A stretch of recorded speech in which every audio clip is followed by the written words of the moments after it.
Street. As you can see, it's me on my own with two lovely ladies with me. I will introduce them in 1 second.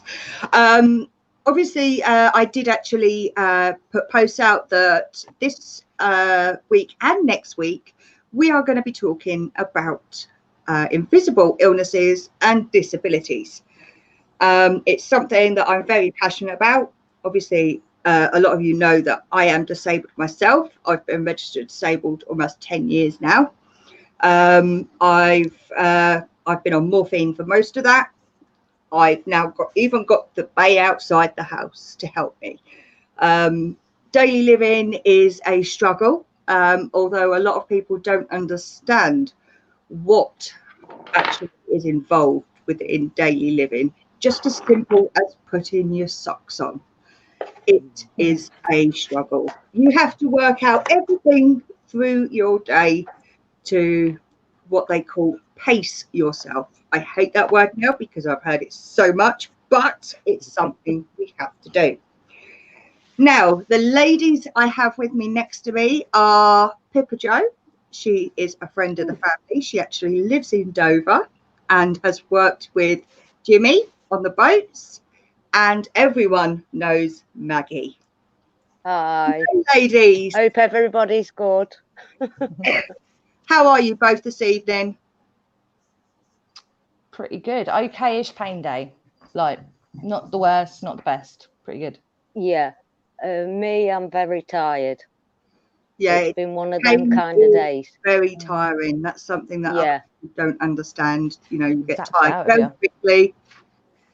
Just doing the most simplest of things as getting dressed can be a mission. I am dressed. Yeah, same. I'm not. I'm usually in pajamas. Many a show we've seen you in your jammies. Yeah. Oh dear. Okay, Pippa, how long have you had chronic pain? Since April 2016. Although it only really got diagnosed about a year after that because they just thought it was regular pain. Yeah, there was a reason though that this happened, wasn't it? Yes, so I was involved in a motorway collision on the M20 where a car decided to do a U-turn and drive in the fast lane against the flow of traffic at 100 miles an hour until he hit us head on in the fast lane. Yeah. Wow. And you lived to tell the tale, and everyone else that was in the car is okay. Yep, everyone kept their life. Maybe not their sanity, but everyone's got their life. Yes, I can imagine that you have a lot of triggers from being in a car that can be quite difficult. I get really anxious in a car. For a long time, I wouldn't get in a car after it. It was only literally the ambulance transport that, you know, would take me from a house to King's and back again. And that was it. And even then I was terrified. But now, if my pain's at a high level, I get more anxious in the car. If I'm tired, I feel more anxious. It's usually the pain one though. If I'm having a kind of really good day where I'm not feeling a lot of pain, I won't pay too much attention in the car. I'm still a bit hypervigilant looking. You know, I don't even drive. Actually, I don't drive. I'm only ever a passenger. But if my pain level's high, then I'm definitely more anxious being in a car, 100%. Okay, so thank you so much for being here and sharing your story and helping me to try and put out the information of chronic pain, how it is on a daily basis and how it affects not only us but people around us too. And Maggie, when and how did you become a chronic pain sufferer? It started in 1999 and I was electrocuted at work. Wow. And yeah. Well, okay. Typical Maggie week, if you like. And from then, I started getting really bad. I worked as a school cook. I worked in the schools. And from then, I started getting pains in my arm because the connection I'd made between the two trolleys, they'd both got a fault on. So as I connected, I was the conduit and I went and buff back. Wow. they can't say that was the cause of my fibromyalgia or the cause of, because it all started off with golfer's elbow, and I'd never had golfer's elbow in my life. Never played golf. I'd never even heard of it. I'd heard Same of as tennis tennis, elbow. which is the top, Yeah. but golfer's is underneath. Oh, okay. Yeah, it's underneath Yeah. golfer's. And I've got a scar right across there where they tried operating on it and everything. The pain just started increasing more and more. I was still working at this time. And then it come to 2004, and they said that I had to give up work, otherwise I'd end up permanently disabled because of the pain in my arms. Mm-hmm. There is a posh name for the golfer's elbow, but I forget it. From there, I got diagnosed in 2006 with fibro. They said it was a pain in the neck, and I said I'd never had a pain in my neck in my life. I was re-diagnosed again in 2009 with fibro. Then I got a viral infection and ended up with chronic fatigue syndrome in 2010, and it's been from there. Because once you've been diagnosed with one thing, because chronic pain affects so much, Yes. kind of like affects another thing, another thing, another thing. Another Yeah. thing. It's like I've got hypermobility as well, and they say that my hypermobility is the reason that I have got a hernia and using the double crutches. So that they repaired the hernia 2 years ago, but it's popped again. So now I look like I'm 6 to 8 months pregnant, and I'm not. So you won't be seeing that. The lady saw it earlier, but you won't be seeing that. It's not nice. It's not nice. Looks painful. Yeah. It is painful, but it's difficult to understand. It when you get a pain and you get another pain, it exacerbates everything else. It helps, yeah. Because I had a hysterectomy in 1998. They'd been telling me for years there was nothing wrong, and then when they did the actual hysterectomy, I'd got a fibroid the size of a grapefruit. It was heavier than any of my children were. 6 pounds in weight. Yeah. And then I ended up having 2 other operations after that. They wouldn't take my tubes out because I was too young, you see. Yeah. I They should have done it all in one, and they know you're in pain. in my opinion. It is difficult when you have a pain, and people don't understand when you have chronic pain, it's not something that comes and goes. It is there all the time, 24/7. You may have a better day where you're able to do a little bit more, or you don't have to walk with an aid as much, but it is always there. It's whether it's a niggling, whether it's a burning, whether it's an ache, it can be any of them, but it's always there. It never goes. You're never free of it.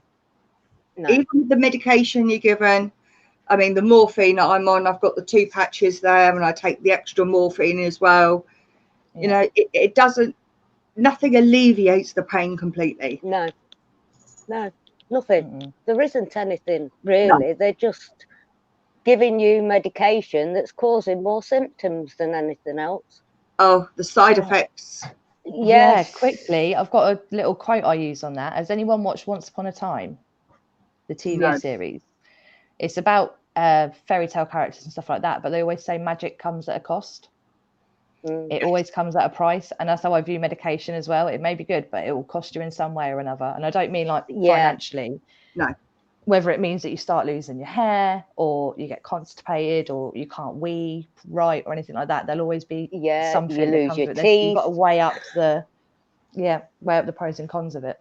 Yeah, a big one for me, obviously, with the constipation, yes. But the other thing for me is dry mouth. I always have dry mouth, which is why I've always got drinks around me.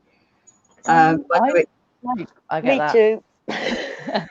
It's something that people don't, you know, think, really? Dry? But yeah, it's a big thing with medication, whether it's pain medication, whether it's depression medication, because with chronic pain, there is a lot of depression that comes with it.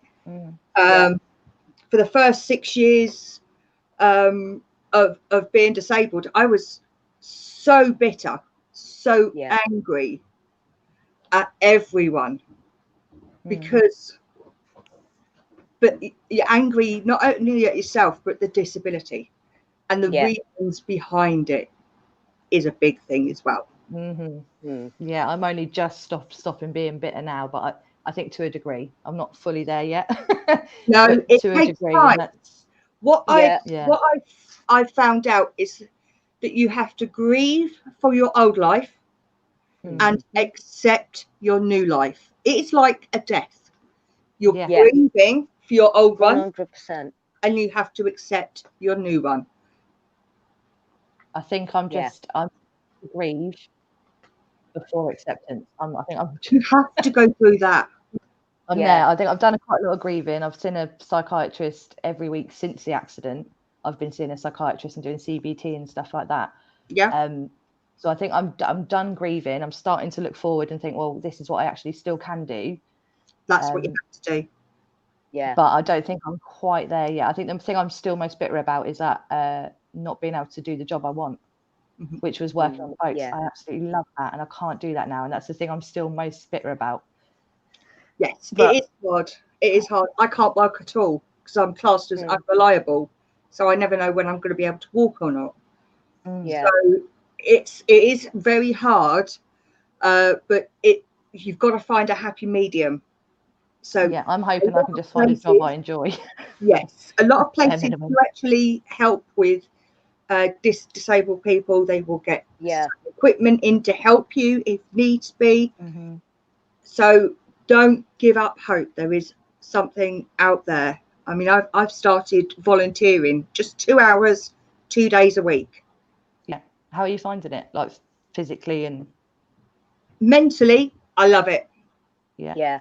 Physically, I hurt the next day, but it gives me a purpose again. I'm not only just a housewife or a mum or a wife. Socializing as well. That's a big thing with work. That goes out the window. You'd only see people when you go out shopping, or I'd go out just to walk through the street to see if I saw someone I knew. How sad is that? But that is I get it, but it is sad, but I get it. Yeah, just to try and see, I get it. And have a 5-minute conversation just to get that socialization back. Yeah. I mean, the it's job really I've got now, people don't understand that you've got to really prepare for a day out. Well, I do. I have to do it in stages. Get myself, because I don't go out on my own. I've stopped going out on my own a long time ago because of falling over. I'm unstable on my legs. I get really nervous. I was going to say you get anxiety attacks from that, and if someone ain't around me, I panic. Do you walk with a stick, Maggie? I had a walking stick earlier this year. I've had to buy myself a 4-wheel trolley to walk with because I can't even lift anything now. I go out with Pat, who's Helen's mum. She's 78 now. She's a registered psychiatric nurse. So when my mum died and I went kind of doolally tip because they didn't understand, they weren't listening, basically. They didn't listen to what I was saying. He was writing one story down but hadn't listened to what I'd said in the conversation, because I always got a written report back. I wanted a written report for my You need to, with everything you do, you need to have that written report.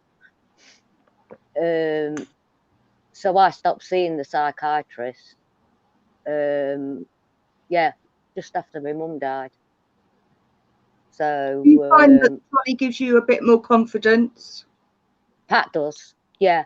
I've been on holiday and everything with her. She's 78 and she's, you know, we're at the same pace. I'm, you know, 20 odd years younger, but we can go at the same pace. Yeah. We'll do one shot, sit down, coffee. Yeah. We spend more time sitting down than we actually do shopping.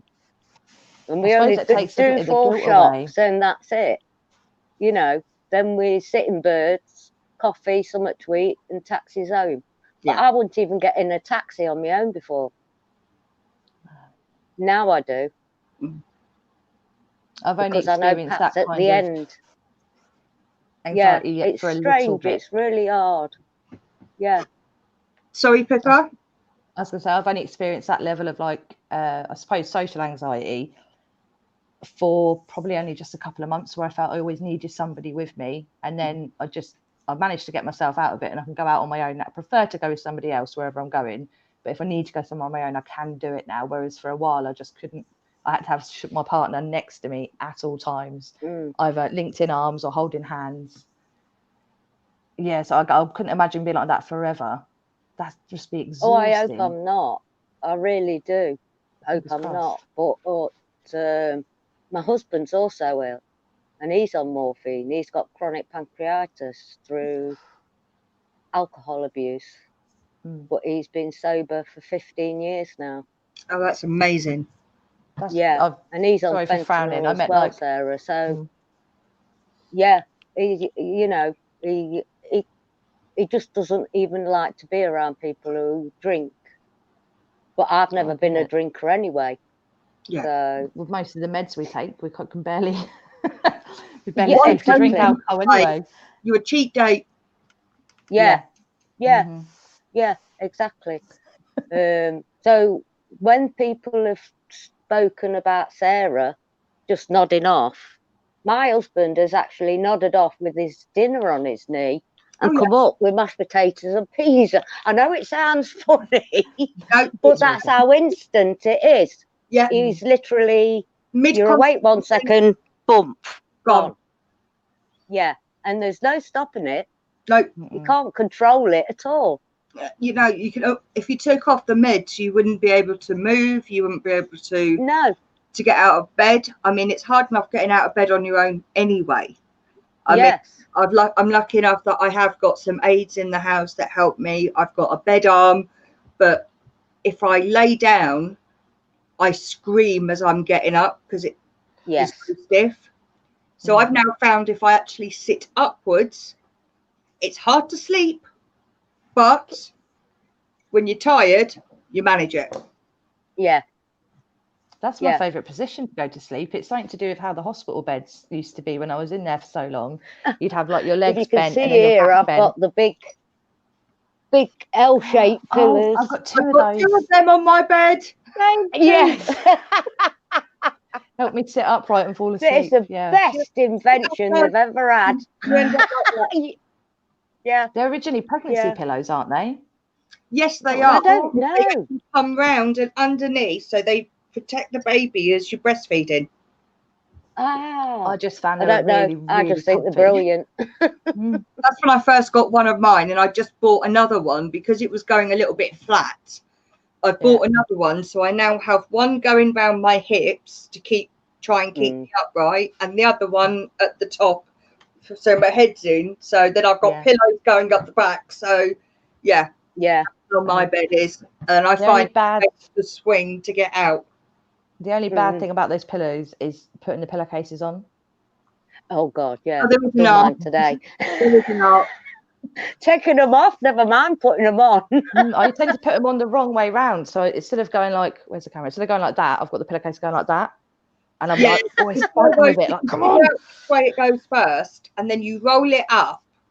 So like you do in a kiddie's arm in a when you're doing the sleeves and that. Yeah. You roll it up, hold it, and then you just slide it around. It's simple once you know how to do it. I'll Yeah. get there, I hope. But at the moment, I just chuck them to Sean now. I'm like, you put them on. I'm done. Yeah, just put it down, put the pillowcase underneath it so you've got it the correct way round, and then hold it and just slide it over, and it will go perfectly. Trust me. Right, on that next time I do the washing. Yeah. Try that one. Simple. Some things that are so difficult, but they can be made so simple. So simple. Yeah. Like I mean, I live and die by my shoehorn. You know, Yeah. put my own shoes on, and I've got a long shoehorn. Yeah, I've got one. I need to get a travel one because every time I go to a friend's house, they want me to take my shoes off. That's fine, but putting them back on again, I'm like, nah. Let's I need to get a travel one or something. You're buggered. Yeah, basically. The gadgets we have to use though, just on a daily basis. I've got actually next to me an anti-fatigue mat that I picked up, I think when Homebase shut down or something, but I've got it in front of my oven and then in front of my sink as well. So when you stand on it, it takes a bit of the pressure off your knees and your back. So I can stand a bit longer while I'm cooking, or I can actually finish the washing up some days because I'm stood on it. And that's pretty good. I would never have thought that would have helped, but anti-fatigue mat. Yeah, I've never heard of one. No, I've got a perch installed. Yeah, I've got one of them. So yeah, I've got a perch installed. I've just had my tabletop dishwasher. Pippa's logged herself off, so hopefully she'll come back in. There she is. Hang on, I'll bring her back in. Button. There you are. You pressed the wrong button, darling. You're back. That's the mat. Ah, yes. I'm surprised I haven't done that yet. Bubbly. Oh, but wow. it really does take a huge amount of strain off your legs and your knees and your back, definitely. See, that'd be amazing. Yeah, I've got a perch installed that the occupational health gave me. I've got double railings on both sets of stairs, so I'm able to pull myself up and slide down. Although you have to be careful with your elbows. Now. You can slide and burn your elbows on the way down. But yeah, silly things that you don't think. I've had my step lowered. I had a foot-high step outside the house. There were days I couldn't get down it. Yeah. So the council have just been out only about 8 weeks ago finished, and I've now got 3 4-foot steps outside our house. Yeah. Just so I can get out, because the days I couldn't get down the step. It was, a foot high. Literally, they measured it a foot high. Whereas if you have, I don't know, like a friend or an acquaintance who, thankfully doesn't have many things wrong with them and they don't experience pain, they would be like, why aren't you coming out today? Yeah. Well, you said you're going to meet me for a coffee. And if you just say, I can't get past my front doorstep, they'll be like, it's a step. They wouldn't even think about it. Yeah. No. Planning things. When somebody says to you, it's so-and-so's birthday, this Saturday we're going out for drinks. Mm-hmm. I will let you know on the day. Yeah. I usually say no. And then if I feel like I want to turn up on the day, I'll go. But I'm actually going for my first night out in a couple of weeks for a friend's birthday. And this is first night out since the accident. And it's going to be at the Leeds Cliff Hall. It's a big music event from the 90s. And I've said to her, like, okay, I really don't know if I can go, but I might leave in the middle of it in a taxi if I can't. Yeah. So just know if I disappear. Lifts. The Leeds Cliff, they do have lifts. No, I mean just like with like the noise and the environment and being around so many people, like if I find it struggling at all, then I can just quick exit. Yeah. But I've also found someone else who's going who's got quite bad anxiety, and we've decided to be moving buddies. So we're going to stick together, and then if one of us wants to go, we'll both go. But try and encourage each other to make either stay or go into a quieter room to sort yourselves out, or go out for quite a good smoking area there, and I plan to spend probably most of my night out there because you can still hear the music. Yeah, it's still there. You're in the pictures out there though. It can get just as busy out there as it is indoors. I kick them all out. Yeah. Just that area. That's a big thing with fibro though. Your senses, your hearing, and the light and everything. It drives me nuts. I have X amount of eye masks. Leave me alone. Love it. I bought one for Pat, but she said, I'm not wearing that. I said, all right, I'll wear them both, Maggie. And bags of earplugs. Yes. Yes, your senses do heighten when you have chronic pain. Yeah. It's one thing that chronic pain specialists say to actually take more perspective on. So if you are out and you have, I go into spasms. So my back will go into spasm and then it will crunch, or my hip will decide that all of a sudden I don't want to work. Yeah. Thankfully, I have crutches, so when the side goes, that I just swing on the crutches rather than walk, because people can notice the difference when I walk without crutches, because I'm unable to equalize my weight. But with crutches, I look normal because I'm able to walk. Yeah, So you're on crutches, so if someone's looking at you thinking, oh, she looks normal and healthy, why is she on crutches? Yeah, because they look at my leg, then they look up, and usually they look at your face. Yeah. You know, and children that will actually say, what's wrong with that lady? And you get the parents going, shh, don't. Yeah. My legs don't work properly.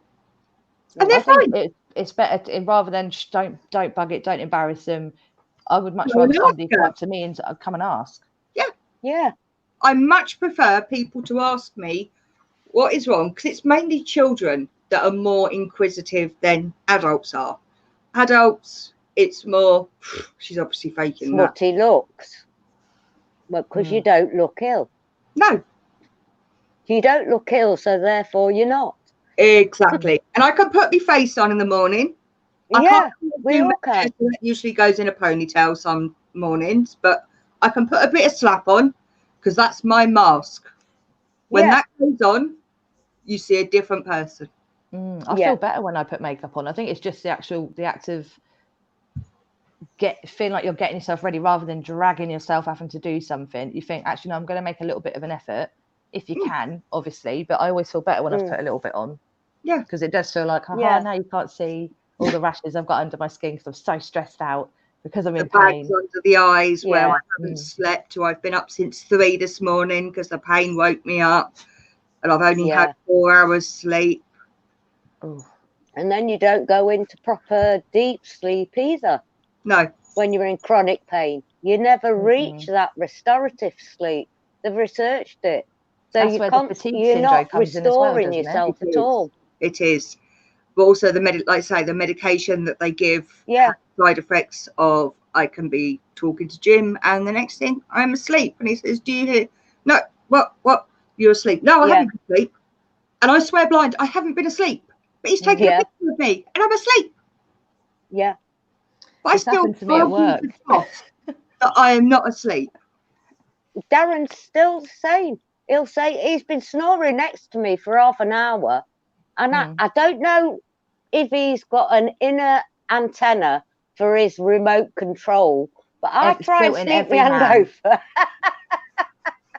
to turn the damn telly off. I'm watching that. I haven't been asleep. I was listening to that. But it is. He'd be out cold because of the fentanyl. Yeah. Well, you know, big thing. I don't take any too strong drugs now, but I still go. Yeah, there isn't a thing you can do to help it. You don't even know you're doing it, bless you. No. My last big one was I was at work on the phone to a customer, because I booked for the ferries now. On the phone to a customer, I've got a stand-up desk in my station as well, so they've done it so I can stand up and sit down when I want to. Yeah. And then I've literally come to 5 minutes later with my face on the keyboard, no customer on the phone, but I made the booking as well. So I was like, oh, I did that. When did I do? And then I'm confused for a few hours after, a bit like out of sorts. I'm not 100% sure what's going on. But yeah, 5 minutes and no one noticed. No one poked me like, why are you working? Or are you okay? Are you alive? Everyone was just like, oh, we thought you were just resting. What? Who rests with their face on a keyboard? It's not a choice. No, No, but obviously they understand that you have a condition that you have no control over. Yeah. Maybe. Yeah. Or they just some do, some don't. Yeah, some do, some don't. I'm still off at the moment. To understand when you look normal that there is nothing wrong with you, or it's all in your head. Oh God, that's a great one. That is. I mean, Maggie, you said you got diagnosed first in like 2006. Back then, and I don't mean back then is because it was only 15 years ago, but it's only from what I've been told is like the last 5 years, people like doctors especially have only just started going, that's a real thing, because beforehand it was all in your head. Seriously. Yeah. And they found that a lot of fibro sufferers, it stems from nerves within the hands. Yeah. I've seen a couple of studies of that where it's the nerves in the hands, and obviously because you've got so many sensors in your hands because of your sensitivity, it's more sensitive in your hands. It actually sends messages throughout the body, and it stops at certain pressure points, as if you like. That a lot of people say that my neck's hurting, or I've got a headache, or it's in my back today, or it's in my arms today, and it's where it's moving around in the body. But it's difficult for people to understand. Well, hang on a second, you said yesterday that it was in your head. How come today it's in your arms? Or I can't see a bruise. There's no bruise. I can't see it. You picked up a box yesterday and you did a cartwheel the day after, but maybe not a cartwheel, that's pushing it. But because with fibro, from obviously I'm fairly new to the game of chronic pain and stuff. The way the pain team told me about it was you're in pain, but you're not damaged. So your ankle might be hurting you. It will never show up on a scan. You'll never be able to see any fractures, anything like that at all. But the pain is there. But it's not damaged in a way. So it can literally pop up anywhere. It doesn't have to be where you've had a previous injury or where you've knocked yourself or something. It can literally be like my hair follicles the other day. I cried taking my hair out of a ponytail and just moving my hair around. And I was in tears. And I was like, why does that hurt so much? And it's unreal. I can't have, when they do your blood pressure, that absolutely feels to me like someone slamming my arm in a door. Yeah, I can do it on one arm, but not another arm. One arm, it makes me that's cry the in old pain, ones where they used to pump up. Bruising. Stupid things. If I hit myself, I won't bruise for 3-4 weeks, and then you're like, well, hang on a second, where the hell's that come from? Where did I do that? I've got a massive bruise on my leg where I've obviously walked into something or lost my balance, but it doesn't come up for weeks afterwards.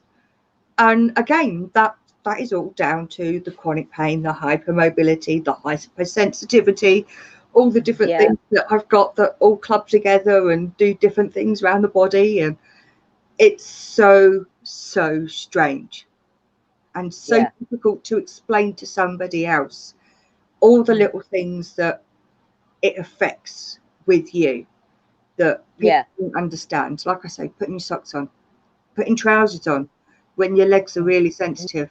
Leggings. Wearing clothes, wearing a bra.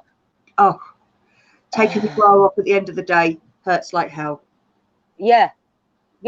It's just, I wear the over the shoulder ones now, so without wiring, without clips, anything like that, and it's like a little tiny sports bra. And it may sound gross, but probably tonight when I go to bed, if it's hurting, if my shoulder's hurting, I'll just sleep in it and take it off tomorrow when I'm feeling better, because there's no wires in it, there's no clips, there's no digging. So but I couldn't go back to a normal bra again. No way. Even just getting your arms behind sometimes to clip it, or even if you twist it and stuff. Sometimes I can't. So much I have to get Darren. Twist around, and then it's the put it up. The wheel. Does it not really hurt your shoulders? Since obviously, because you guys have got pain issues, I can't say it enough. I'm new to it. I don't have as much knowledge as you guys, which is why I'm quite excited to see what I can learn. But does it not feel like someone's slicing into your shoulders and that you've carried like rocks on you all day from just having bra straps on? Sometimes. Or, Yeah, it because I use depends. crutches, my shoulders and my arms are extremely strong. Yeah. So where I use the crutches every day, I've got like I can't get my muscles up. Yeah. nice toned arms see, there. If you shook that, nothing's coming off of it. That is just pure muscle because it's holding. Mine goes the other way. I've got two different sized arms. I've got my damaged arm, which is like skinny and flabby, and then the muscly arm that does everything else. But yeah, no, both of mine are like that. No, because I can't. It's just I lost all. It's like muscle wastage. It's just all down here now, and there's hardly anything there anymore. Yeah, there's got to be more to that kind of, because obviously fibromyalgia, fibre is like the fibres of your muscles, isn't it? Tell me if I'm wrong at anything. They've just found out there's something to do with the hippocampus in the brain as well, firing wrong triggers around the pain signals. Is that like the fight or flight? The fight or flight? Yes. Yeah. Fight or flight. Yes. If I'm out and about, I'm in fight or flight mode. When I was looking after my mum or anything, my daughter noticed it more when I stopped with her when she had her last daughter, Isabella. I can't stop. I'm on the go all the time because I can't settle. I'm not in my environment, so I can't settle. Even at my mum's, I've just got to be doing something to the point where I just flake and I can't do no more. I've actually been laying on my mum's bed because we had a hospital bed downstairs. She's talking to my sister. They both think I'm asleep, and all I've been able to do is go like that. I'm awake. I can fucking hear you. I just haven't had the energy to do any more. But yeah, you go into fight or flight mode.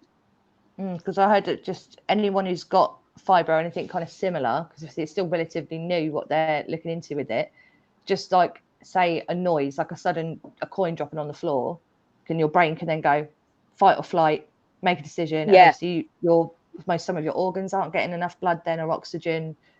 Yeah. Your muscles aren't getting repaired as quick as they would usually because your body's concentrating on keep the heart beating, which is also why a lot of people get upset tummies as well. Nice way to put it. Upset tummy.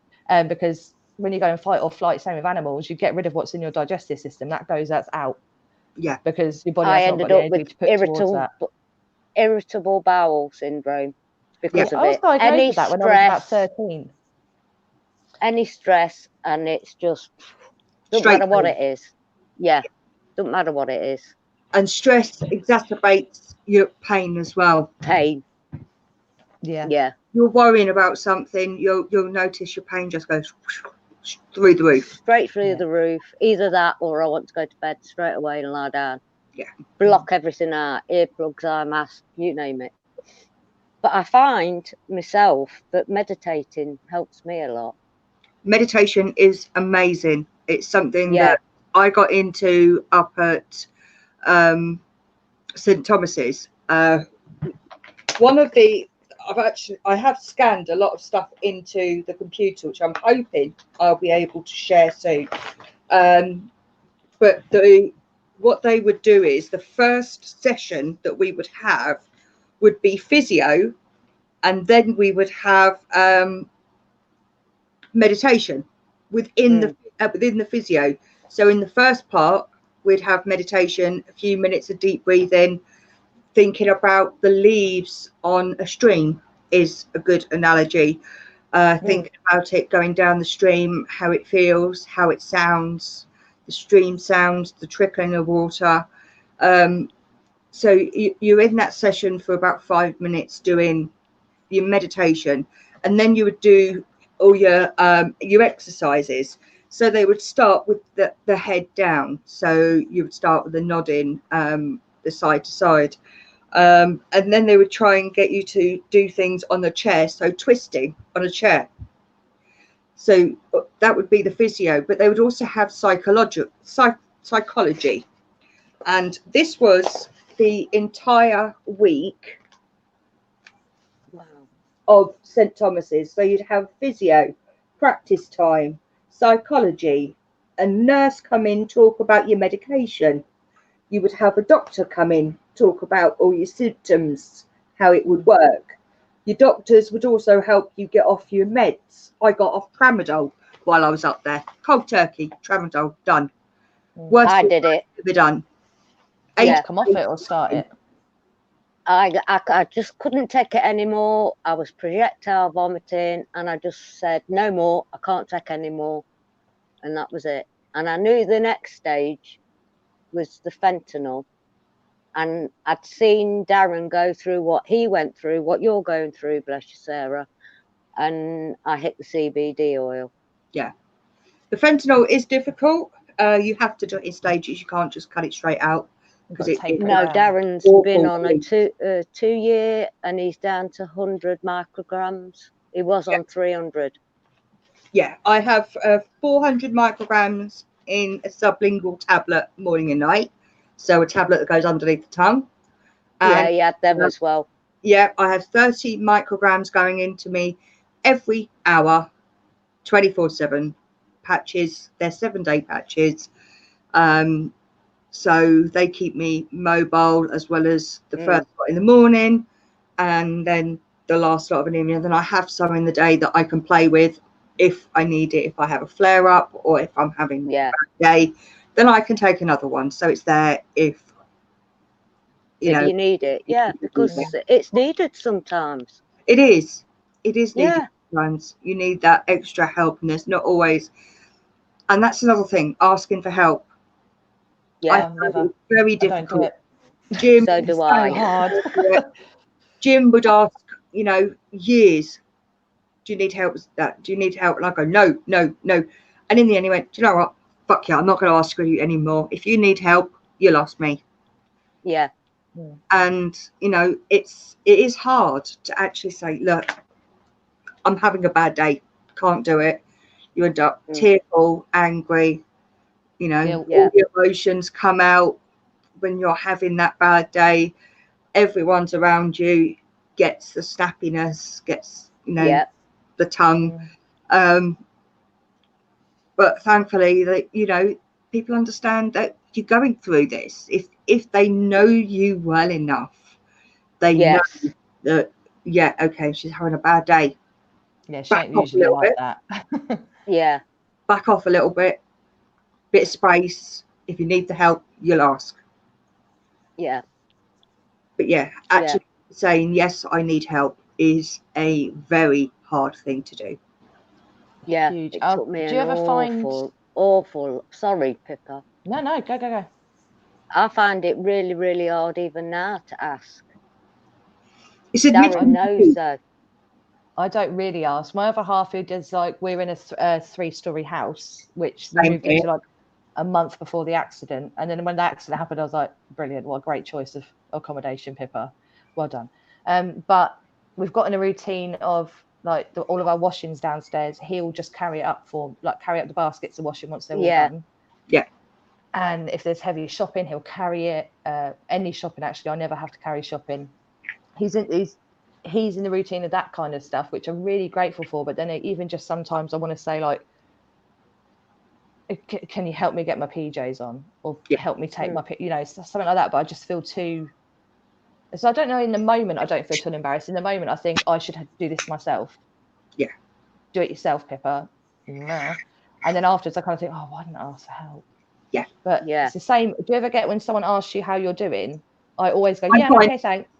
Yeah, I'm fine. And then I go, only recently, even just with my partner, I go, I'm okay, thanks. Actually, wait, no, rebuttal. I'm not. I'm in pain today, or I'm feeling tired. Yeah. But I'm okay, as in I'm. But instant. Yeah, I'm okay, thanks. I don't need anything. Yeah. I'm good. And really, you're like, ow.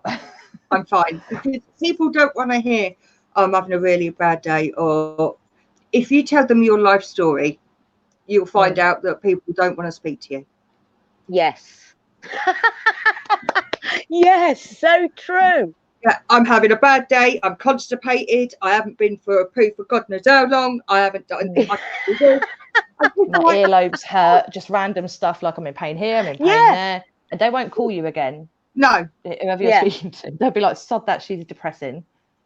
Yeah. We don't want to hear about it. So yeah, I'm fine is always the answer. Yeah, I'm okay, I'm fine. But I've just started, like I say, going, actually, wait, no, I'm not. But I'm okay. And my partner gets that when I go like, I'm not okay, but I am okay, but I'm not. Yeah. Yeah. One day someone will get it. No, they won't. They won't. Not many people do. I hope I see it at the end. There's this quote going around on Facebook. I've seen it for years and years, but it's a picture of like a man's back, and all of like the veins and stuff are really dark purple and like black. And it's like, if you could see my pain, like if my pain looked like this is what it would look like if you could see it, then you'd believe me. Yeah. But obviously no one's perfectly healthy is going to read it and be like, oh, it can't be that bad, because they just haven't. And it's I'll say like most of the time it's not the other person's fault. Sometimes some people are just ignorant. Other times they've never experienced that type of pain as well, so they don't know. Yeah, uneducation is a big thing. You know, you start saying to people, you try having a major toothache 24/7, then come back to me and tell me how you feel that day. Also, you've got to eat meat when you do that. Every day, that's how you feel. You know, you feel tired, you feel like you just hurt everywhere. But that's just, what, a couple of days until you see the dentist? Or a couple of days until it goes away? Yeah. Or pull the tooth and it's gone. Yeah, exactly. But it's like having permanent flu. Yeah. Yeah. Man flu. Especially with the muscle achiness and that. Oh, man flu is way worse. I don't know if I've ever experienced man flu. Like, well, it's got to be pretty bad. Yeah, so that's what we suffer from. Man flu. Love it. But we get on with it. Yeah. That's the difference. Dead right. You have to. Any moment I get to escape, I escape. Like me and Pat, we would have been going to Mallorca, but, you know, we're going after Christmas now. So any chance, I'm off. You know, and Darren supports me 100% in everything I do. He can't do it himself anymore. Yeah. So me and Pat do it for each other, if you like. And it's luckily, in one way, my other half's perfectly healthy, so he doesn't quite get it, but that's a good thing. Because if he has a bad day, just like he's grumpy, then we don't mix very well if he's in pain and I'm in pain. Because I'm well, me and Darren don't either. But that's normal. It's normal. Yeah, it's hard, especially in a hard day. Yeah, we buy in bulk just in case, because we are totally had it if we're both ill. Yeah. I'm the shopper that does everything, so I like to make sure that the freezer, you can barely shut the door, just in case. Yes, that's the same in ours. There's 3 bottles of milk in the fridge at all times. Yes. To ensure that if I go down, there's milk there. Yes. I've got them 6-pack of milk cartons, you know, the UHT ones. Yeah. Long life. Yes. Yeah, they're in the cupboard. Yes, I've got them in the cupboard as well. Yeah. Not very nice, but it's there just in case. Yeah. If you really want that cup of tea. It affects so much. It's not just you're in pain. It affects everything. Holding my grandkids sometimes. Oh. It's so hard, you know, because I'm in pain. But I say even stuff like meal prepping, like before I've done this through the PIP application because I get PIP now. Even before, say you were going to cook a roast dinner, before I would buy a swede and cut the swede, and I'd buy carrots and I'd peel the carrots and everything like that. Frozen veg, because I can't do it. And if I can do it, I'm going to suffer with my hands for like days and days and days afterwards. It's not worth it. No, so it's the stuff that you can't do now. So if someone comes and, you know, if you ever did supermarket sweep on, I'd get nothing in my trolley because I'd be like, can't do that. mixed vegetables that go in the microwave. Yeah, I can do that. Yeah, frozen, the tinned. Tins, Mhm. everything. You have to. Electric tin opener to go with the tins. Yeah. Honestly, I've God, quite I a have to good do tin that opener myself. that clips on, and it's a big handled one, so I can grip it. But it's very easy to maneuver. And then without trying to take the top off, it's got like a little like a beak Magnet. that you put over Oh. the top, and it just lifts. Oh, okay. It's little things that aid you to be able to do things yourself.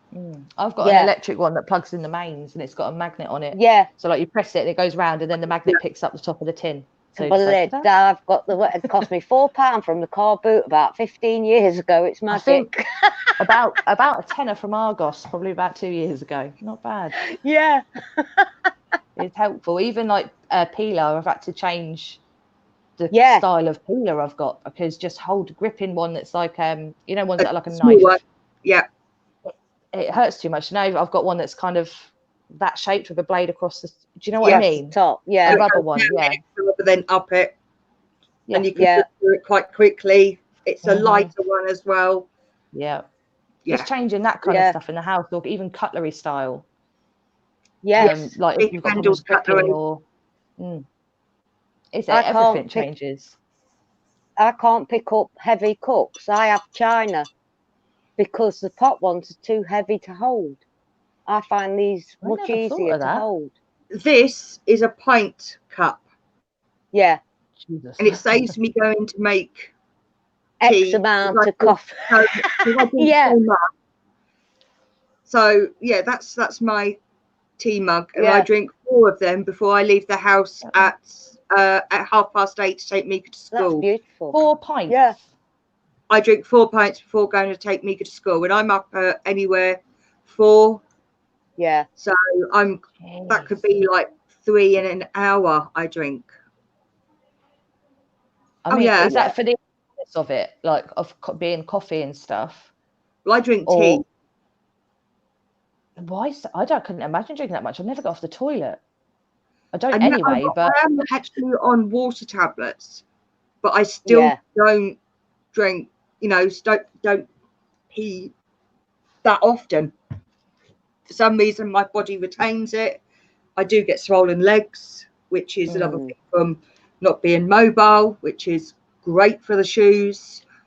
Not get boots on. The amount of lovely shoes, and I mean like nice 6-inch heel shoes that I collected over my 25 years, and then as soon as that accident happens, I can't wear them now. I can barely wear an ankle boot, like just ones with a tiny little platform. I'm the same, everything's flat. Block heels are okay, because I can only go like maybe that kind of high on block heels. Yeah. I would never be able to do a pointy heel again ever in my life. I'd just fall over. It's Bambi I'd fall forward. Even though I've got the 2 extra legs, I'm still Bambi on ice if I've got a heel.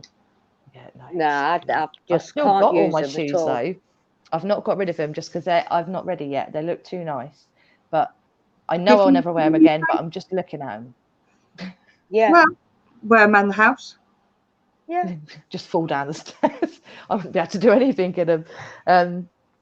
But yeah, so even though if you did go on that night out, that say your mate texts you saying, "Oh, it's my birthday," and you actually kind of go, "Yeah, right. Oh, it's a provisional yes."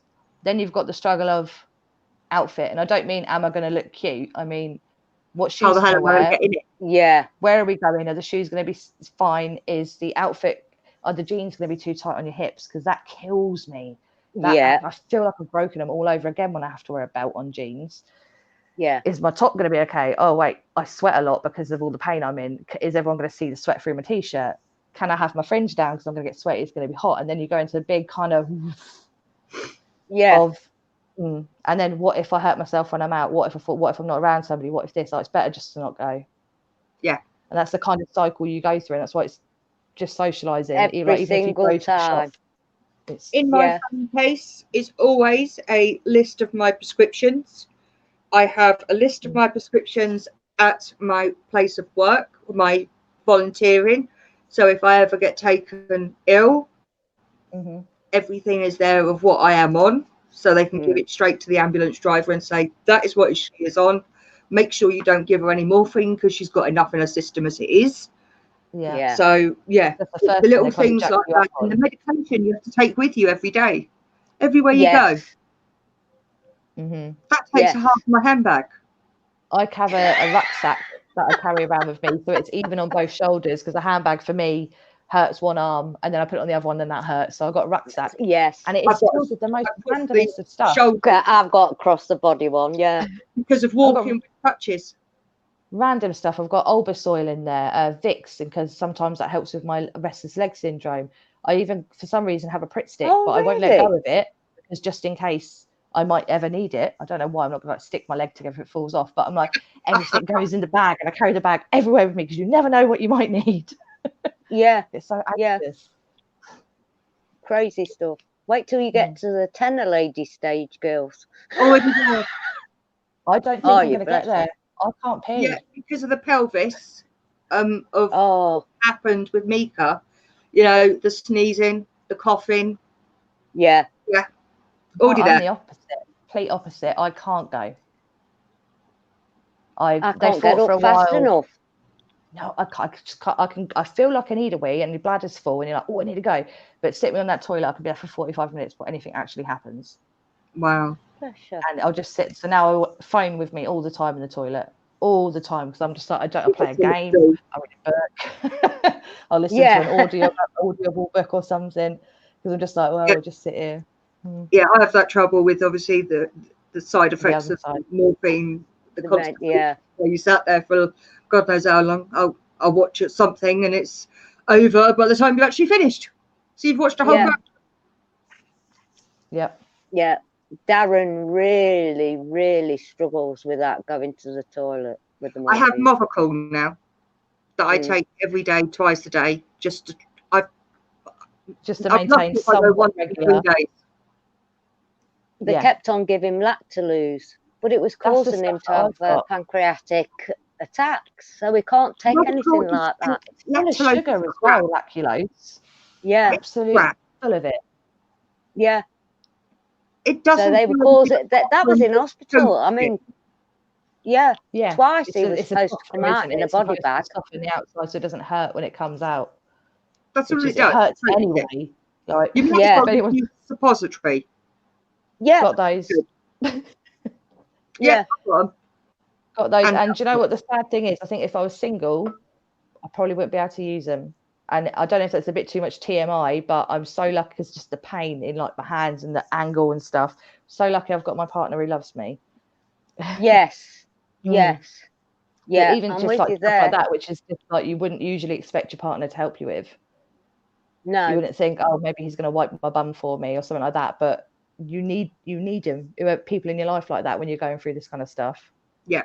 Oh God, yeah. I mean, Darren's cleaning times I've me been up. stuck on the toilet that I've had to call Jim to actually help me up off the toilet, even though I've got a raised seat or I've got a surround to it.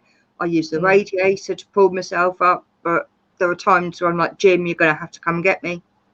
Yeah. I've done that in the bath because I've got rails and I had something that lowers you down and everything as well. But when I stopped using, they took it off me pretty quick actually.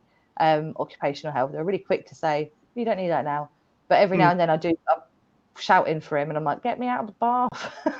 Yeah. You're just in there, and even though you've got the handles and everything, you still just can't. I've got an electric chair thing that lifts me up and down now.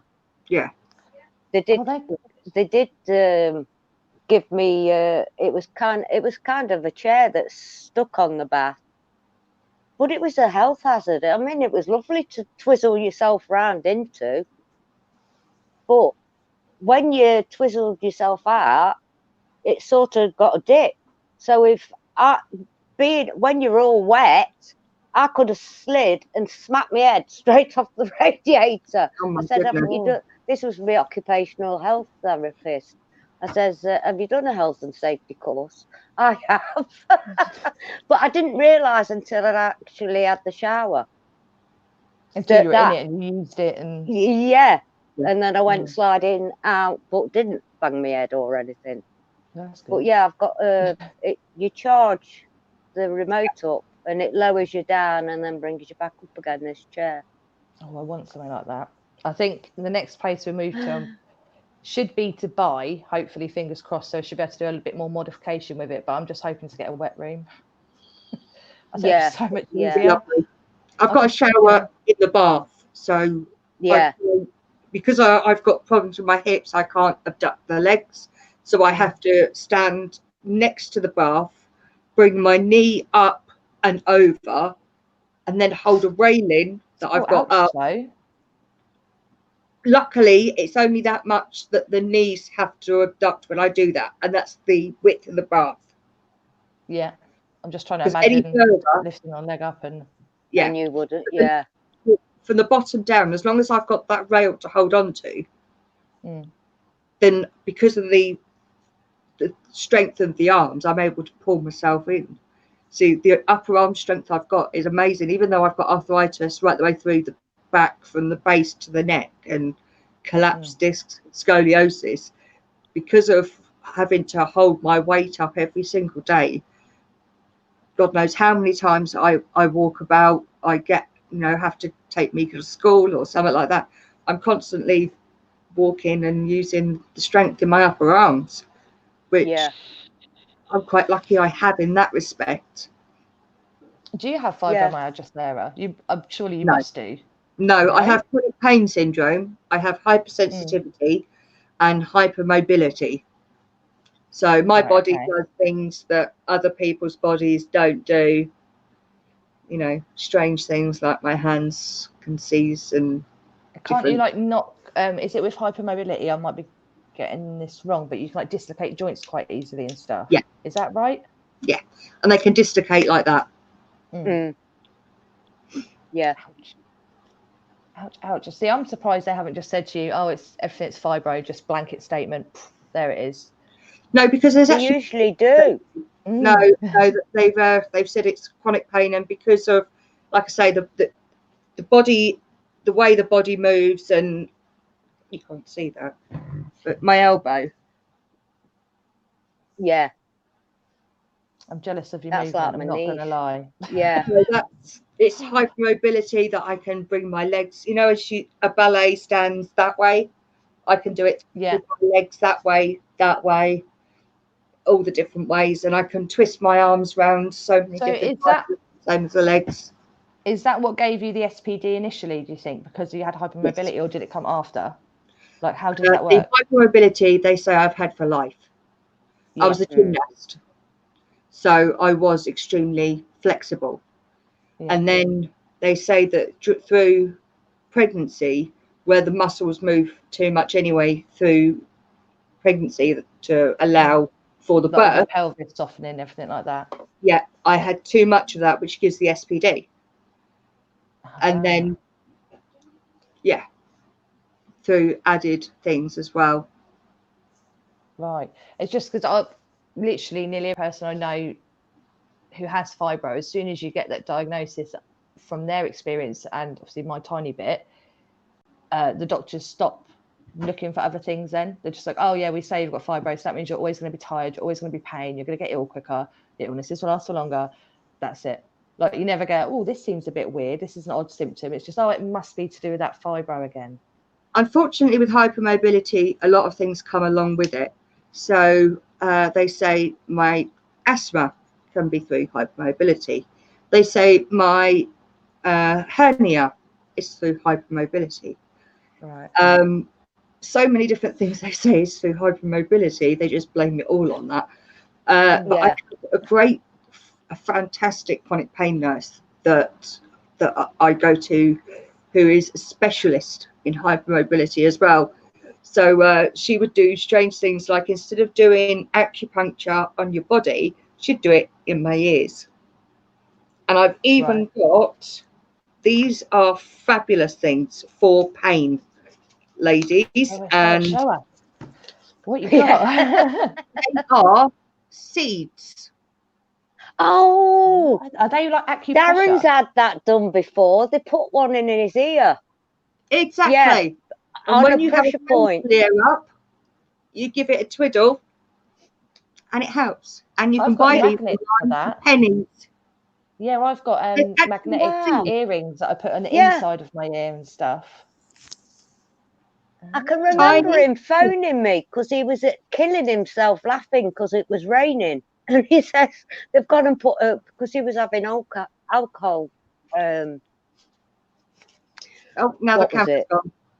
There we go. Yeah. You're back. And then he phoned me up and he says, he was killing himself laughing. I'd never heard him happy like that for ages. Bloody He seed. said they've got a seed in my ear. He said it's raining. I've got visions of a tree growing out of it. It was so funny, but I'd forgotten about that. Just on the inside of your ears. So it's Yeah. there. So Rooted just side of where it. it comes in there, and that's where you put them. And like I say, you can buy them for pennies online, and they are great. Yeah, That's gotta be he cheaper than the way I've highly been doing it. recommended it. Yeah. Instead of having sessions of Acupuncture. acupuncture, because I have Yeah. found out that in the US, I have been speaking to people that they actually don't get any of the things that we get here in the UK. So they don't get the physio. They don't get the hydrotherapy. Now, these are just the things that I've been through. They don't get the Tai Chi. They don't get the chronic pain courses where you have group therapy. They don't I'm have. doing my one online at the moment. Chronic pain course. It is. I absolutely recommend the chronic pain courses. Not only do you meet other people that have similar things to yourselves, because they are the only ones that will understand you. Yeah. Yeah, But I can't do the group one because of my work schedule. So, but that's why they give me the online link, so I can still. Yeah. I've learned. What was it recently? The elephant technique, where you breathe in and you say elephant so many times in your head, and then you breathe out again. And there's the grain of sand one on the course where you play with a grain of sand. Yeah, you follow the breath in and you follow the breath out. That's the deep breathing technique, which can help. Also, using your senses is a big thing that chronic pain specialists say. Use all your senses. When you're in a flare-up, what can I see? What can I hear? What can I taste? What can I touch? So what you're wearing, what does it feel like? What I'm sat on, what does it feel like? You know, all the senses that you get, think about them as you're in a flare-up, wherever you are. Think about those things. That it can be so simple, you know, the genes. Yeah, it's just redirecting your mind. It is redirecting. And focusing on something else rather than the pain that you're going through. Because a lot of people have panic attacks do that. They they call it grounding, don't they? Where think of 5 things you can see, 5 things you can hear, 5 things you can feel. That's right. Quite good to bring you out of put you back in your own head a bit and what is actually and the mindfulness that comes with it, that brings you, like you say, brings you back. Right, we've had a question in the chat, which I'm going to bring up so you ladies can see it, because I did see it go through, and I don't want to miss anyone that does ask us any question through the chat. Where'd it go? Hi everyone in chat, by the way. Yeah, I kind of forgot we were doing it. In there. There's like I said, there are a few people in the chat, but we don't want to ignore everyone that's in there. But Jim brought it back up. Let me go back to Jim because he brought it back up, and because I can't remember who it was. I do apologise, whoever it was that was in the chat that brought up that question. Jim did bring it up, so I'm going to grab his one. There we go. Blue Divine here, Blue Rose. So Susie, what natural healing modalities have you tried? Cannabis. Crystal. That's cannabis. Natural. Yeah, that's cannabis. A big one. Yeah, crystal healing. Yeah. Essential oils. Yeah. Tai Chi, I suppose that's natural in a bar. It is. The slight movements, the thinking of the mindfulness that you are one, and how to use your body correctly is a big one. They say how you're supposed to use your body. I have to keep reminding how to walk like you're doing in Tai Chi, where you soften your knees a bit. And heel to toe. Every class that you're in, everyone's just walking in different directions, trying not to bump into each other, going heel to toe, heel to toe. Yeah. Heel to toe. Yeah. That was one of the first Another ones. one I was told, heaven to hell.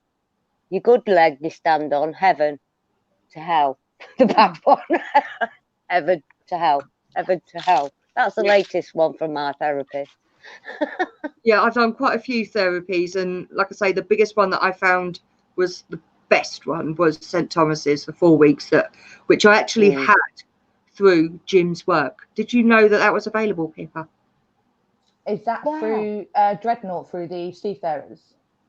See, since the moment of the accident, I wasn't a seafarer anymore. I'm still employed by the same company, but they're separate companies. So because I'm now in an office, I don't get the benefit of the Thomas and Guy clinics that they do.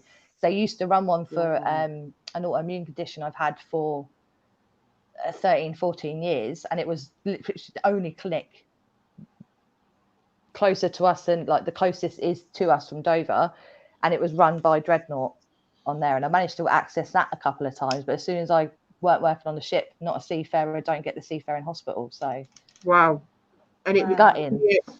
through they've got everywhere. I got on there that because it helps not only with me, but it helps him not be off work as much, helping me if I've had a fall, or if I'm having a bad day that I'm unable to walk, or if I've been taken into hospital. So he doesn't have as much time off.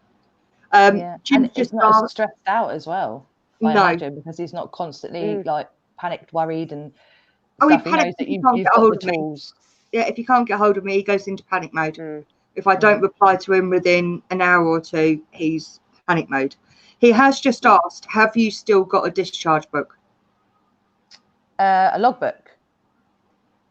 Is it a discharge logbook? Is that what I mean? Discharge logbook with your picture in it. It says what identifiable traits you've got. So if they find you after a shipwreck, they can go, yeah, that was that one. Because if that's the case, I've got my discharge book. Then you should still be eligible for it, he said. Even if I'm not an active seafarer. Hey, I'm just waiting for him to get back to me. Jim, can you answer in that? Obviously, your thing is there. I'll bring it up for you. I do have a discharge book. However, I have been discharged from the company. They stamped me out my last date of service, but I've still got one. Oh, right, okay. Well, you've paid into that service, so you should be able to take out of that service. Yeah, no, I'll give it a bash. Yeah, he said look into it. Will do, Jimmy. Will do. Brilliant. I used to offer him painkillers at work years ago for his back. I'd always be like, do you want to know what I've got in my bag? And this is, like I say, before I had any of these problems wrong with me, I'd still have like a prescription for tramadol and stuff for like mild back pain. Felt worse then, but in comparison to now, Christ, that was mild. I shouldn't have really moaned so much. Yeah. But I'd always be like, I've got Zapain, I've got paracetamol, I've got an ibuprofen, I've got an naproxen and a tramadol. What do you want? 9 times out of 10, he'd be like, I'm covered, I'm sorted, Pip. And everyone, I'd always be like, what drugs do you want? Anybody drugs? Now I'm like, I'm not sharing. They're mine. You're not having my drugs, they are mine. Because Helen had rheumatoid. Yeah, she had rheumatoid arthritis from the age of 2. Then she had a back op when she was 44. So she was on a lot of medication, but the only medication that she really took to was cannabis. It's the only thing that ever helped her all through her life. It's a pain relief. Yeah, it's a relaxant. No, you didn't. I definitely did offer it sometimes in drivers, mate. Definitely did. And if you didn't get any, it was because Becky Davey took all of them first. So, just saying. Name and shame, why not? Yeah, just name drop her. She'd always be the same. What have you got in your locker, Pip? Because she had really bad back pain. She used to get like the injections, steroid injections in her back and stuff. Yeah. What have you got? I forgot my pills. Yeah, me too. So I'm emptying my handbag out like, come on, let's go. Let's see what we've got here. What can we get? Yeah, they'd work for 2 weeks, nothing. Then I had nerve endings in my spine, in the bottom of my spine, burnt to see if that would help. No, that was done up at St Thomas's as well. So I had 3 lots of injections, 8 injections in the back, so 3 lots, 3 sets. And that's all of stuff that was My dirty secret's coming out last time Pip comes on. Look at that. Sorry. Oh, Pip, you've become my That's best funny. friend. He just sings a lot at work. That's pretty much most of the things he does. He makes up songs and sings, and is always just like prancing around with a smile on his face. Yeah, That's he's his a secret really, at really work. Is happy he actually? guy. Yeah, he might not like Most the of the job, time. but you would never know by looking at him at work. He looks No, like he's yeah. loving it and having the best time of his life. Yeah, but sometimes that's the only way to get through life. Yeah, It's our it makeup, is. it's our mask. To innit? laugh The and same joke thing. about it. It Fake is. it till you make it. Yeah, Yeah, absolutely. Absolutely. I mean, some of the things that I've gone through to try and get through.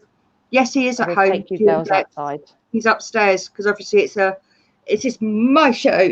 I'm doing this one with, because I've got different guests next week. Pip's a great dealer, just saying.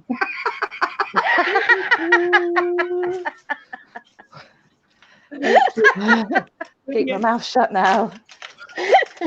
You realise Jimmy this is didn't do going straight anything. on YouTube and Facebook, don't you? No, I didn't know that. No, I did. Yeah. Just blasted, putting everyone on blast. Yeah. But yeah, absolutely. I think this has actually opened a lot of people's eyes so far as to what we go through on a daily basis. Simplest things people do not realise, they take for granted. 100%. Through. We've taken for granted as well before any of this happened. So Absolutely. yeah, you do. all of it, yeah. you kind of think, You oh take my it God, all for like, granted. Like I say, Just putting a going bra for on. a long walk. I used miss to- that I love so walking much. so Holding much, hands but with Jim and Mika, I miss that. Yeah, Well, I've never been able to walk holding a hand with Mika.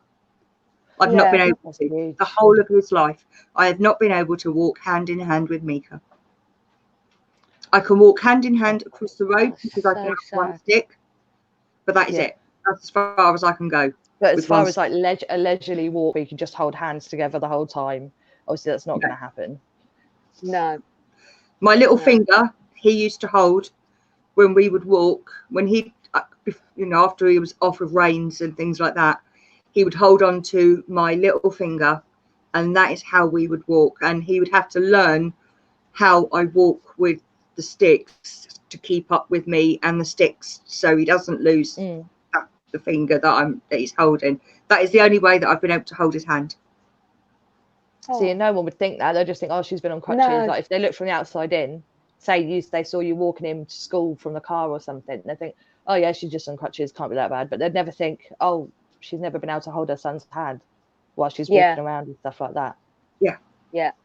I park on the double yellows opposite school. Obviously, I've got a blue badge, so I'm able to do that. So I park on the double yellows. There is a hill to get up to his playground, which I try and do religiously. It is my exercise, trying to get up this bloody hill.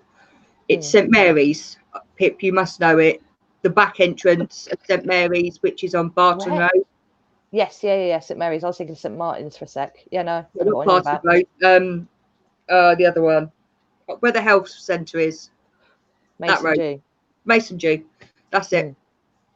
So yeah, that's the back entrance. So that hill that goes up, I do that every evening when he leaves school. I hate hills so much. That's what I try and do as part of my exercise.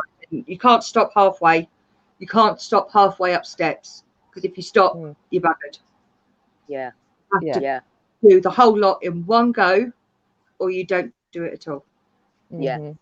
Obviously, where I work up in the offices, the head office, that's up that massive. Twirling hill. I don't drive, so whenever my partner drives, but he hasn't had his license for the last 6 months because he had a seizure, so he's lost that. So we've lost being able to just get places quick. Just even getting up the steps to go to that place is. Do you know you can get, because you get hit, you're actually eligible for a bus pass. You are eligible for because what height of pit do you get on the Motability? I've just been lowered. I was on high, but now I'm on the lower. Yeah, they did the same to me. Walk unaided now. They did the same to me. So that I got no I'm wondering bus whether pass, you're and I lost. eligible for help with getting around because you don't drive. You should get I didn't know. some. I thought that's what the money they gave you was for stuff like that. I didn't know you got. No one's really spoke to me about it. They've just kind of gone. You've been awarded it. Here you They go. don't. You have to look for it yourself. Yeah. Bus pass would make life easier. And They do cheaper. not tell Yeah. you anything. You see, my mum had just died before I was due to go to court, because when it changed from DLA to PIP, Yeah. and I was due to go to court, I couldn't make it, but they awarded me so many points, so I'm on low rate care and low rate mobility. I would have gone to court if the circumstances had been different. Yeah. Yeah, But mine's I'm not still on DLA. Mine hasn't changed yet. Oh, They haven't got hopefully rid of you don't have to come off of it. Yeah, But so do my I. But DLA is indefinite. yeah, But my they mum's do that was too. anymore. Yeah, People don't like that. yeah. So I don't know what they're going to do, but I'm on high rate for both. Yeah. I don't know I what think they're mine's going to change now because of all the assessments I've had again this year. But I think I would have got my mobility back if I'd have gone into the court. But they started badgering me again. It's not due up for renewal till this December. They started badgering me last December. See, they Every shouldn't week not. I was getting a letter. Every week I was getting a text. You need to fill this form out. You need to do this. You need to do that. I said, you need to come out and give me an assessment. I am not going anywhere. People come to me in my home because of my mobility and everything. And anyway, it was going on for a few months this year. And luckily, I'd found the court papers where two judges from their court had awarded me the low rate and on both of them, regardless. I got the points. They couldn't turn around and say, oh, no, she's not got the points, because I got it in black and white. They were going to renew me over the phone. Oh, we'll renew it now. I said, no, I'll wait till the renewal, because this time I'm going to court. Contest it. Because you're treated like a piece of dirt. You really are. You should be on high, Pippa. You should be on high on both. Do you know what? I didn't even get told. I was obviously dealing with trying to get benefits at the time, so obviously I wasn't working. And I only had 3 months sick pay or something. And it was only, so that happened in April 2016. It was only December 2017 that I found out I could get PIP. You see, you should have got ESA. I can't get that now because it's all universal credit in Dover. So my partner is over the threshold. So even if I was fit and healthy and needed to go on job seekers, I wouldn't get anything. You see, I get ESA. He's over the threshold. Yeah, I get ESA. So that's the only my thing husband, they completely took everything off him. And I've had to claim for him. And he gets £52 a week. Sickening, isn't it? Yeah. My PIP that I get awarded is $220 a month, which I'm not annoyed about or anything, because it's helpful, and if I didn't have it, I would be definitely be worse off from it. But I do think, well, if I decided to quit my job because it was too much, that's the only thing I'm getting, because I live with someone who has a fairly decent wage, although he's not financially responsible for me. We're not married, we don't have children. It's just like kind of having a roommate, I suppose, or a flat or a housemate. But that's the reason why I'm still, while I'm working, is because I can't get anything else, so I have to. If I had the choice to go, right, if you could take care of yourself first and only have a job where you can go in when you feel okay, I'd probably only ever go in like once a week, and that would probably be a painful day. But I have to go every day, and it's and in those PIP assessments as well, I've had one at home and one in the office. They're ridiculous. I went to my father-in-law, and she was more interested in the computer. She was more interested in the fact that she was running late because the person before him took too much time. Her lunch break was late, and she asked him, while sat in the chair, "Can you do this?" What, move his hands? Yeah, move his hands, and she put him good for work. Now he has AS, which is ankylosing spondylitis. So the vertebrae in the spine all clump together and seal. So he has pain all the time. Luckily, I was there at the same time, and everything that they put down, I wrote a letter and marked every single thing, 1, 2, 3, 4, 5, wrote a letter. I disagree with this because I disagree with this because, and they actually had the head of the area phone Elaine, mother-in-law, and say, I'm so sorry to hear what you went through. I'm overturning it right away. Yeah. Gosh, and you have to have someone with you in them appointments as well, because if you don't, you do, because you need someone there, not only because one, you're in pain all the time, so you miss things. Two, the person with you is the one that has to either deal with you every day or live with you or sees what you go through and can vouch for what you're saying, because they do not want to see any paperwork whilst you are in those assessments, because they that's all got to be sent off beforehand. Two, it's already been sent off to the head office, and all they're doing is verifying it. But don't ever take whatever they say as face value. Every form you fill in as your worst days. Yeah, I actually know somebody, a really close family friend. He's got MS and he's had it for decades now, and sometimes he can't walk at all. He's had a car all set out for him where everything's on the steering wheel because his legs don't work most of the time. Now, he wrote his PIP update form with in mind that he already has this car, which the PIP gave to him. They awarded him this car. So he was like, can you go to the shops if you need something? He's like, yes, I can. Now, they then took his car away and took all of his PIP benefits away because they said, well, it's not that hard. But it should have been doing it with the stuff I've got now, like with the help I have. Yeah, it should have been, yes, I can. If if I'm not in pain to be able to do it, that my hands work to be able to use the steering wheel, that I'm confident enough to go out on my own. So it should have been a yes, but with these conditions. Yeah, he just thought, well, I can do my daily things now because he has all the help in place and all the, he has a cleaner come in. So how do you do housework? How could he do the housework? It should have been yes, but if, and that's how you write a form out. That is how you have to do it with the DLA. Before their assessments, they won't take their painkillers.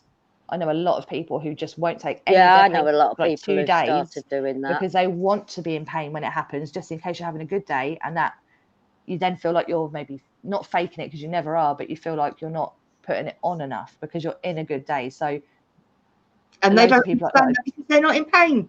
And most of the people that do these assessments are only healthcare assistants. They are not professionals. They are the same people that come in and do your care in the house. That is all they are. So when I go to my assessments, I have someone with me. I usually have to go for a tribunal. So I have 3 appeals, then the tribunal.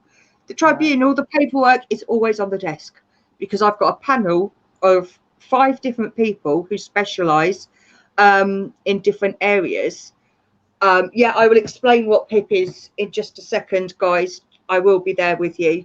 There's a panel of 5 different people, all specialised in the different areas that I have issues with. So it's always on the board because they see everything I have. They see all the different specialists I see, all the different pain clinics I go to. So it's always there. But when they do the assessments, HCAs, healthcare is all they are. Yeah. Okay, Mark, what is PIP? PIP is personal independence payment. Now, DLA is what it used to be, which is disability living allowance. Living allowance, yeah. It is awarded on 2 different areas, which is your mobility, how you get about, and your personal care. So what you can do yourself. Yeah. And then you are point scored on all of these areas. And if you get so many points, you get awarded the care or the money to help you with the care. Or like a vehicle, if you score high on mobility, they'll provide you with a vehicle and Which is stuff what like I that. have. I have a mobility car because I have to have a car that is high enough for me to be able to put my bum in, because I have a turn disc. So I can't abduct my legs. So as you would normally get into a car, you put a foot in, your bum, then the next foot. I can't do that. So I have to put my bum in, twist, and I'm in, and it's the same going out. That is how I get in and out of my car. For a long time, that's all I could do was do the exact movement you're on about. Luckily, I'm a bit more like flexible with it now. But for a long time, it was like, okay, I can't go out with you because your car's too low. Yes. Really sorry. I can't get in that taxi. I have to order a minibus taxi if I want to go somewhere. So it's high enough for me to step into. And all the little things that you don't think about. So we went out and brought a mocker straight after the accident. So we didn't have a car because it got cut to pieces. Yeah. So we got it's high enough up that you don't have to go down to get into it, and you don't really have to get too high up to get into it either. Yeah. But it's shopping for a car. Do you know what I mean? It's not as simple as going, I like that, that's got this. You kind of go, right, can I get in it? Can I not? What's the boot space like? Will a wheelchair fit in there if I need to go back in the wheelchair for a bit? Yeah, I've got a mobility scooter, so that has to be able to get into the back, and for me to be able to get it out myself, because it all comes apart in bits, so I'm able to do it. Where can I put my crutches? Can I put my stick in? So I've got a stick, 2 crutches, and the mobility scooter, as well as can I get myself into the car? So and maybe shopping, or if you're taking Mika and some of his friends out, for example, and you want to have people in your car. Have I got enough room? So I have to. My last car was a Nissan Note, and it was beautiful because I have to have a car that the door opens wide enough that I can swing. And when you ever try getting into a car with both legs at the same time, you will hit your toes on the edge of the door every single time. There is only a couple of cars that you will not do it, and the Note was one. They stopped doing it. So I had to go around every car dealer with my turn disc, trying all the different cars, putting the turn disc in, trying to get in, hit my feet, hit my knees, hit this, hit that. And I've now got a Karoq. I don't even know if I've heard of that car. It's a Skoda. Oh, right. Yeah.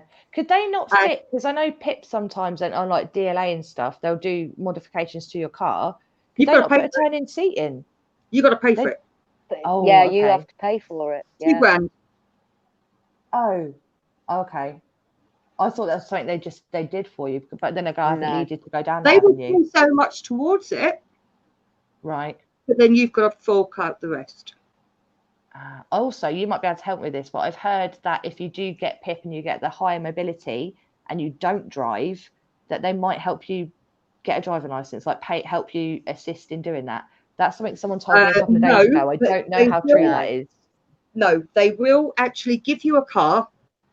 And if somebody who is a driver for over 5 years and live within a 5-mile radius of you, they can then be put on the insurance and drive you around. Yeah.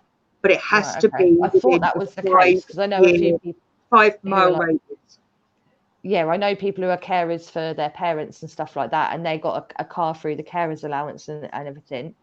But someone said to me the other day, why don't you drive? And I said, because I can't afford it. And they said, but you can get a car from PIP. And I was like, well, we have a good car. Oh, they'll help you pay for your license. And I was like, will they? I don't know about paying for your license. That's something you would have to look into. They cover your tax about it, but I've never. Your insurance and the car. The lease of the car is taken half of your payment. Yeah, I know you. It's one or the other. You can have all of your money, or you can have a car and some of your money. Car, yeah. So the Motability, they will take all your Motability to pay for the car, and you will get the care. Yeah. Okay. But whoever is on I thought, oh my God, if they did that, they have to be within a 5-mile radius of you, and have a license for over 5 years and be over 21. I don't know anyone who's got the time to run me around who lives within 5 miles. That's the only thing. Yeah. I don't know anyone who would have the time for that. I really, apart from my partner, but we've got a car and stuff for that anyway. Yeah, that is the only thing. Although if you've got high rate mobility, you will get your tax paid because you are registered disabled. Yeah, for a vehicle. Right, okay. Yeah. So would that be, I'm just asking because you guys obviously know a bit about PIP and DLA and that. Oh, you're going in and out. Oh, sorry. I tried to hold it. I didn't hear that, sorry. I'm just asking because you guys have got a bit more experience with these types of benefits and how the system works and stuff. If, for example, Sean was deemed as like my carer, for example, or assisting me in my daily living, does it have to be a car that you've got from the scheme of PIP and DLA and that stuff that you can get these kind of help with, or can it be just any as long as you get PIP and stuff? Any like car, you can get a brand new car, and you get it renewed every 3 years. Because I just mean our existing car's fine, it's absolutely perfect for it, but I just wondered if I'm missing a beat by not maybe claiming tax you or will something for it. Free tax, and if you go to London, you won't have to pay congestion charges. You won't have to pay toll charges if your car is registered with the DVLA as being a disabled car. Yeah. Okay. So I don't know too many people who have got these kind of conditions. It's more, like I say, friends' parents and stuff who have got it through, like chronic pancreatitis. I have my friend's parent has that from years of alcohol abuse and stuff. So I know I'm with bits and bobs, but I've never actually sat and chatted to someone who still goes out and does bits of their life with it. If you know what I mean. It is difficult.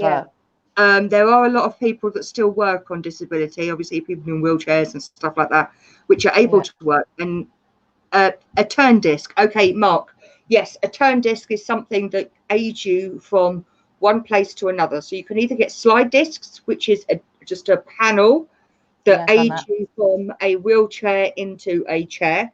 It can be the car, it can be a sofa, it can be a dining room chair. A turn disc is something that swivels. So it's like a record player. It's like a record player. So you actually sit on it in one place and you're able to twist yourself with the aid of the steering wheel and the panels of the car to aid yourself into the car. The Jesus handles too. Sorry? The Jesus handles in the car. You know, when you hold it, you go, oh, Jesus, like those, those twist yourself in. So that's what a turn disc is.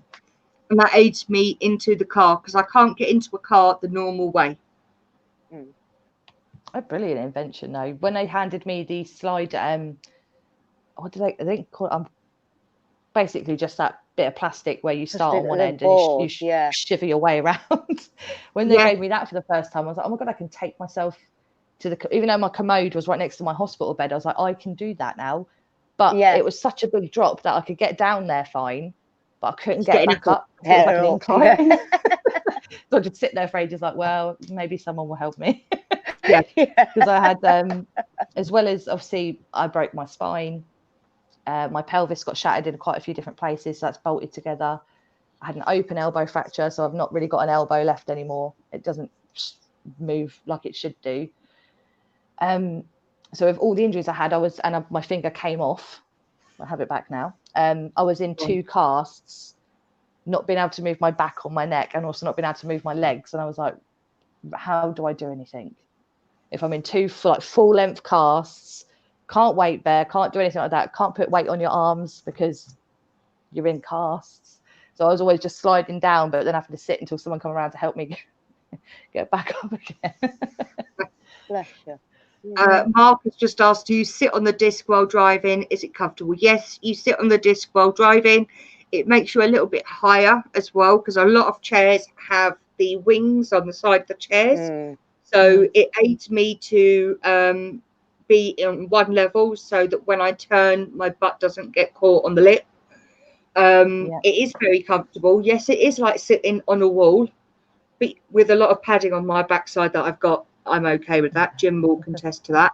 But it's also got a like a fluffy bit of, it's a fluffy top, but it's got a bit of foam, so it's not too hard. It is 2 planks, circle planks molded together with a bolt, but there's a little bit of padding, and then there's a fur top to it, so it doesn't feel too much like you're sat on something different. Although if I sat on a normal chair, yes, I would feel the difference in the car, but being that little bit higher does aid me in being able to see more. It does aid me in getting in and out of a car. So if I go in someone else's car, I will have to have the turn disc with me, because you try turning on a normal car seat, both the clothes that you're in and the car material, you don't turn very well. So if you like the lips, like you were saying as well.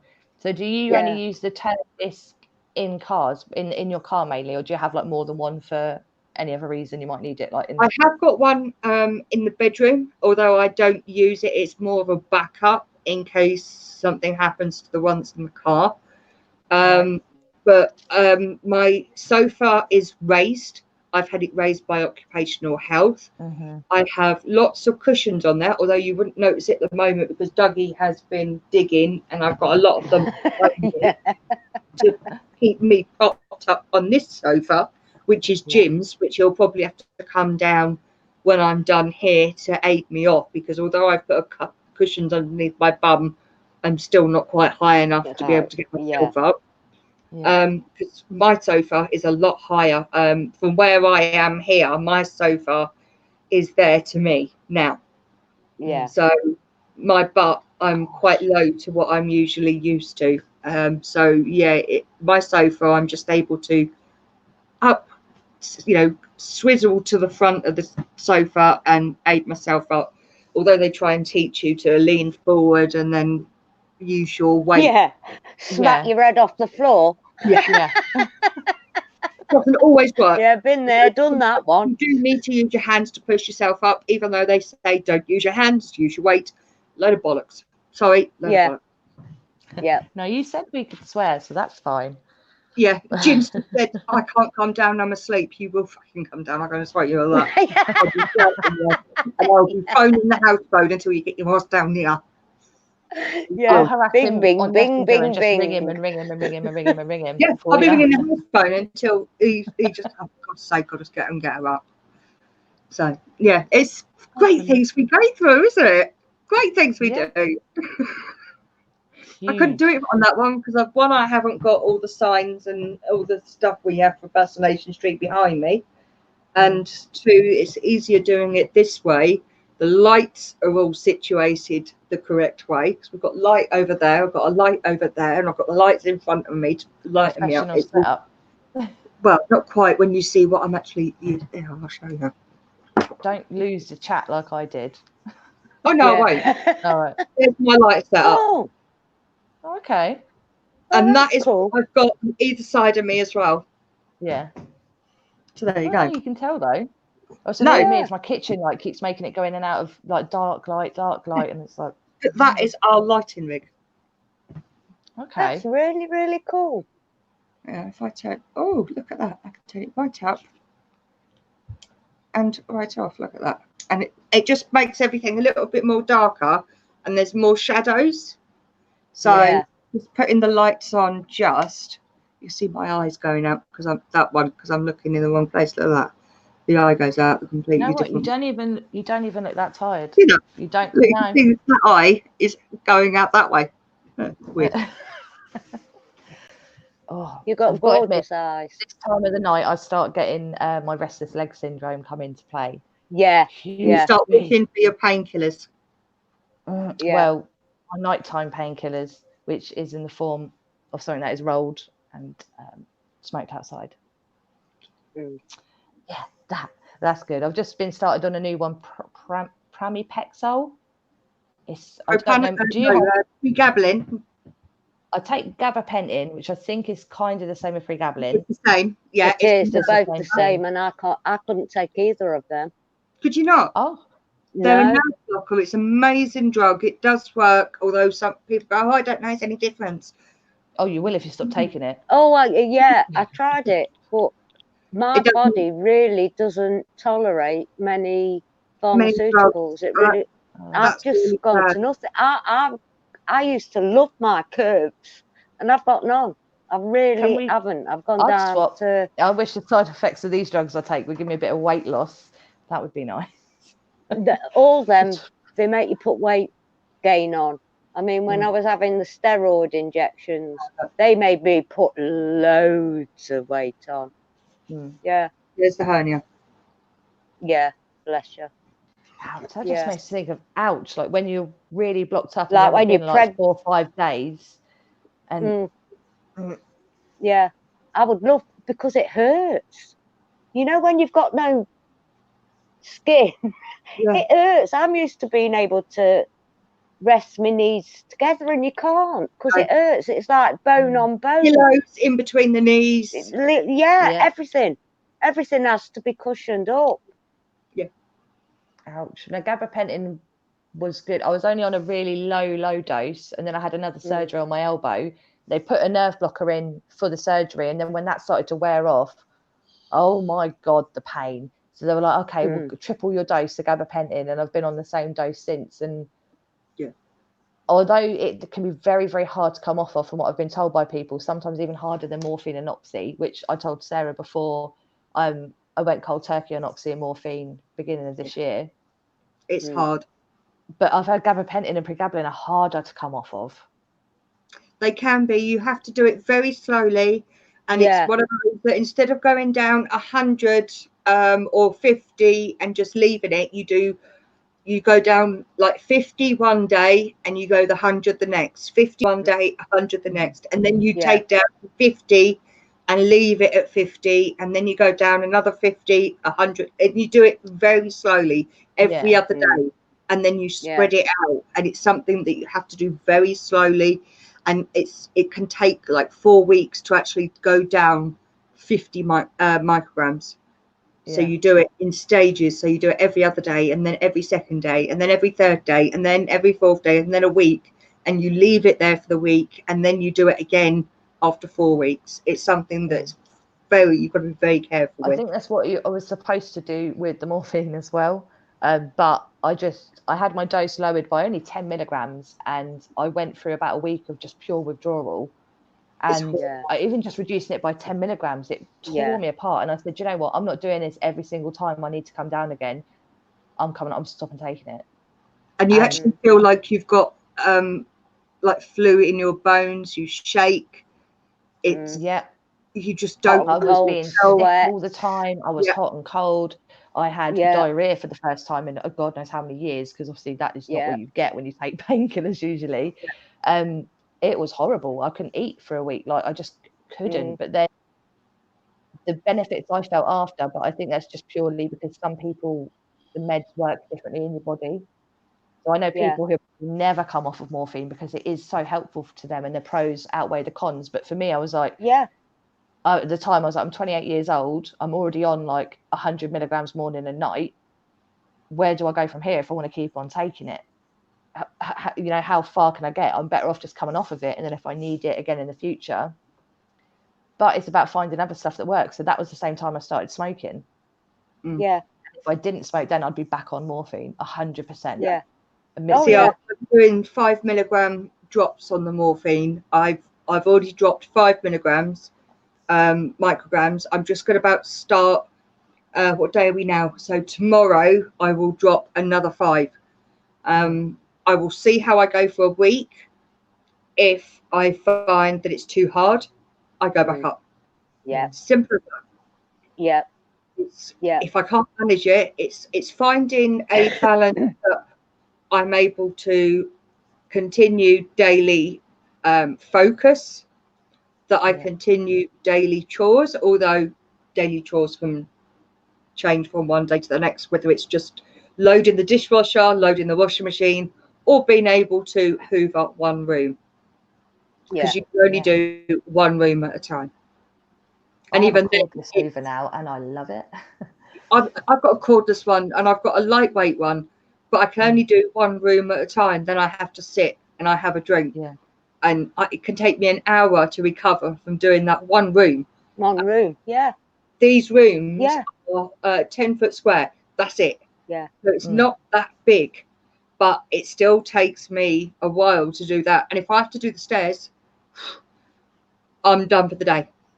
I rarely do that kind of stuff. I leave it until it's bad enough he picks it up and starts Do you doing actually know that it's actually just as good to use a dustpan and brush on the stairs Brush. Yeah. than it is Yeah. using a Hoover?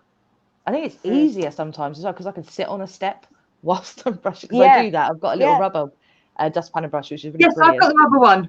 Did you get it from B&M? Because Yes. I got mine from there and I was looking for it for ages. I finally found it. Yes. Grey and orange, Beldray. I've That's got the it. matching broom, but from Sainsbury's. Oh no, I haven't got the matching broom because I've got a dustpan, a brush, but it's got the long handles, so I can do the long handled one. Yeah. So the short one is only for either the sides. You never brush the sides, no, never, but I do.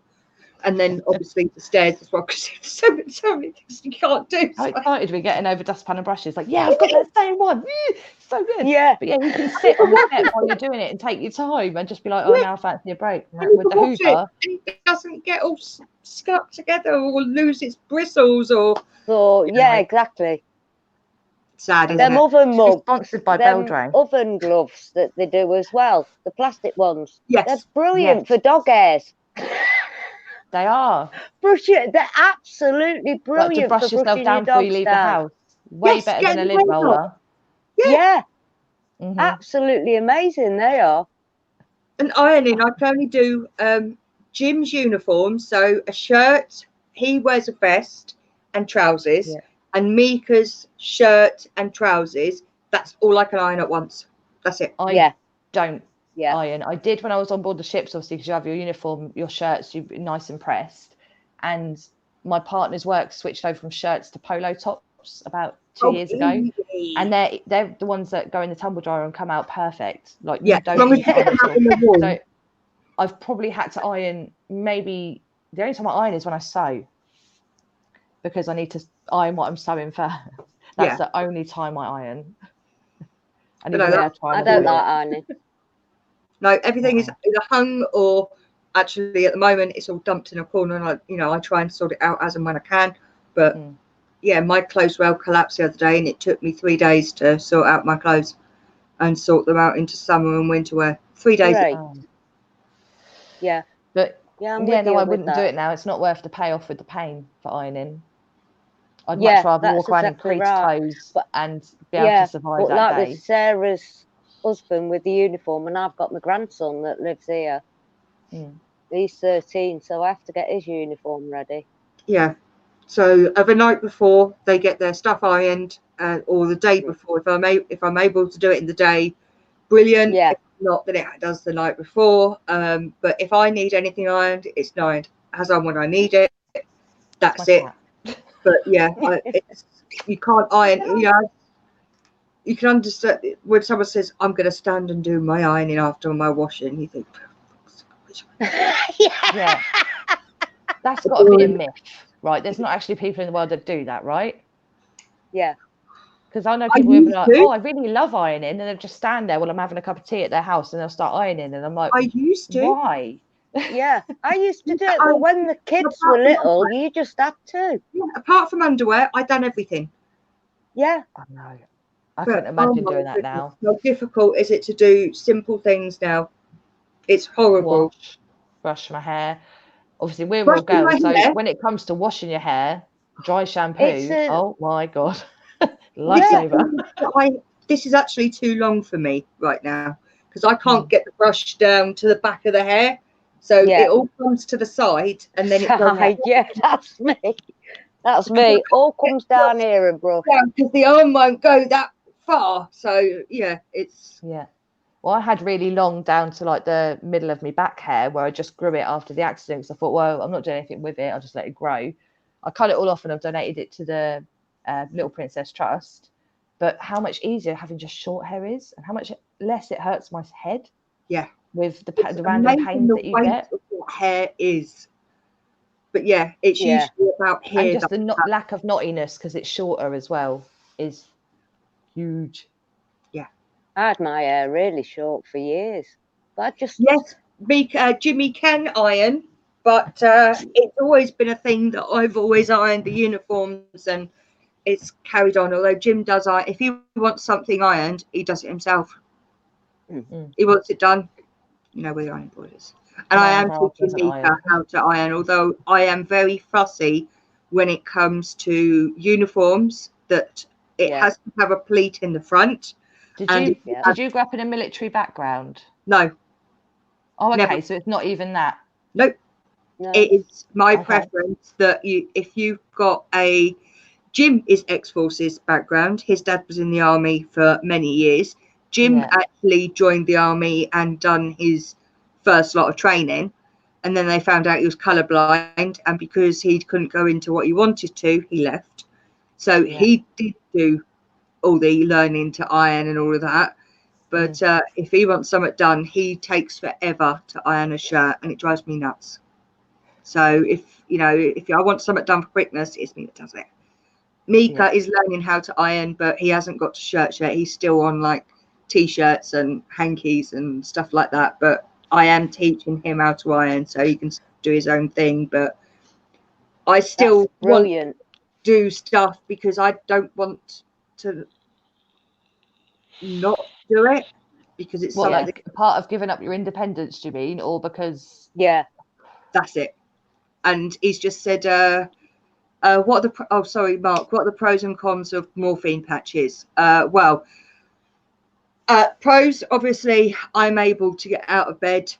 I'm able to mobilize. If I didn't have them, I wouldn't. I would be in so much agony that moving just the slightest, I would be. Even in comparison to pills, because by the time you've gone to bed and you've taken your nighttime tablet, when you wake up again, if you're lucky to get a good sleep, that's out of your system when you wake up, and you're there. 4 hours. Morphine tablet usually lasts for 4 to 6 hours. That is it.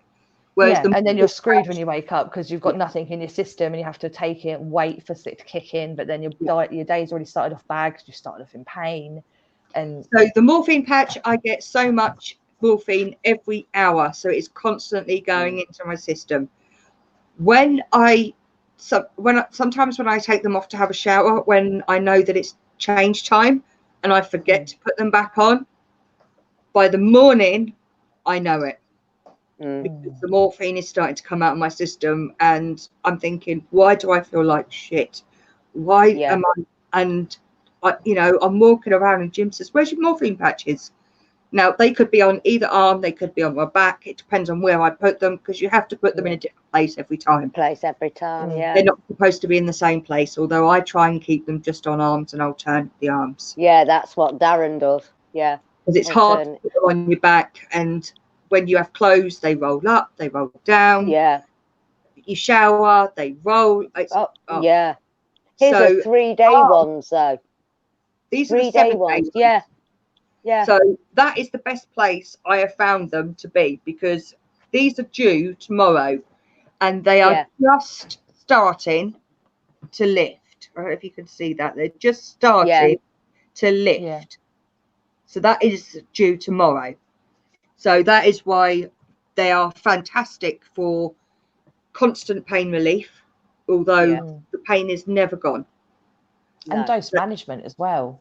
It is management, yeah. I'm not having to remember your pills, although I do my medication of a night time, and I also do the medication for the morning. So when I put my pills out of a night time, I pop them out for the morning as well, and I put them into a pill pot, because I carry a cool bag around with me, because it has drinks in. So I've got one of the weekly pill pots where you got morning, midday, night, but for the whole week I'd sit there on a Monday and just pop them all out. But I do them over night time, pop them out, take them, and then I do them for the morning as well. They're on my side, so all I've got to do is swing my legs round, and I've always got a drink on the side of the bed, and I take them. And that is my first thing I do. Is my breakfast is my load of meds that I take, which a handful, they go down in once. And I'm not being negative to people who don't have any conditions like this at all, because I'm pretty sure we'd all like to be like that. It's more jealousy than anything. But regular people might wake up in the morning and think, I checked my phone, I'll just lay in bed for a bit. I'll do this, I'll do that. But the first thing we have to do is meds. Where are my meds? Yeah. When I get up, open your eyes and think, can I even get out of the bed? Yeah. Yeah. And one of That's the the things first thing I think, can I get up now? Yeah. As soon as I wake up, whether it's 3, 4 or 5 o'clock when the alarm goes off, I have to get out of bed. I cannot go back to bed once I've woken up. I have to get up. Darren's Feel exactly mentally the same. like I could, but I know that I end up in more pain if I do that. I don't know what I don't know if it's because I'm laying on my back for longer and I've already got up and started moving. I don't know, but just laying there in bed just seems painful. Yeah. And that's when I have my to have an restless legs electric flare up as blanket well. on. I use an electric blanket for the heat, for the pain. Yeah. Ah, that's a good idea. Yeah. Even in I've the got summer. a thick duvet and that, but No, I've got a thick duvet, but to actually lie on the heat. I mean, some people, it's the cold. You get cold. Cold patches, deep freeze. With me, it's heat. It's heat, and I lie on the electric blanket. See, heat helps my back and my arm, but heat does not help my legs. Yeah. Well, I have to stick my feet deep out heat of on the my bed. back and then deep freeze on my legs. You have to go out the duvet. Out the duvet, otherwise I'm going full. Yeah. Oh my goodness. Just these little things that can help you that you don't realise do until you can't do the things that you always did before. I mean, bless you, you two are both young. Thank you. Know, I really feel for you. 29 when I fell pregnant and had him just after I turned 30. So he's 10 now. Mika learned at 3 years old how to help me with my socks. 3 years old, how to help me put my socks on. And it was his choice, Mummy, I help. Yeah. I did it with my mum. That's so sad and so great at the same time. It is. So sad that he's got to do that and that you would need that help. But also so great that he's taken the initiative to go, how can I help my mum? Yeah. At 6 months old, he knew go back to put that. his hands up for me to pick him up, so I could just grab him and grab. That's how I, grab him up the body and hold. That's how I used to pick him up because I couldn't pick him up anywhere else. That's the only way. Yeah. So hard. See, I learned myself. My mum was disabled. She got partial hearing in one ear, was deaf. She'd had an accident, so all her spine was fused together, the whole lot of it. She'd got no neck, my mum. And I became her little helper at 2 years old, but I didn't know any. I wanted to do it. It wasn't a case of, Mummy's poorly, so I need to help her. By this time, when I was 2, she'd just had my sister, got pregnant, had a miscarriage, and then got pregnant straight away again with my brother. I mean, she's a woman that had to learn how to walk. We spent 8 years in hospital when she was a child because she'd 8 years. Wow. Yeah, the old bus stops that we used to have was plain. It was simply a bar, and you used to twizzle on them. Back in the day, it was just a post with a bar. You got no cover over it. Well, she was twizzling over one of them in Dublin, and a motorbike went past and smacked her head. Oh my God. Yeah. So yeah, I've been kind of brought up with disabilities and everything all my life. I would say I only really got exposure to a disabled community when I started in the workforce. So at 17 years old, being a carer for people with challenging behaviour or severe like assisted living, that kind of thing. That was up until then I hadn't really.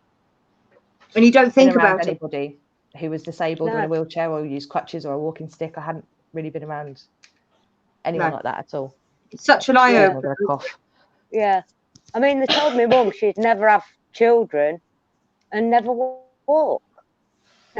She defeated them on both counts. I mean, she had to learn to walked 3 times because she broke her leg in her 40s, tripped over one of the cats on the stairs, and both the bones from her ankle, her foot was just dangling off, them 2 bones were sticking out. Oh God. Yeah.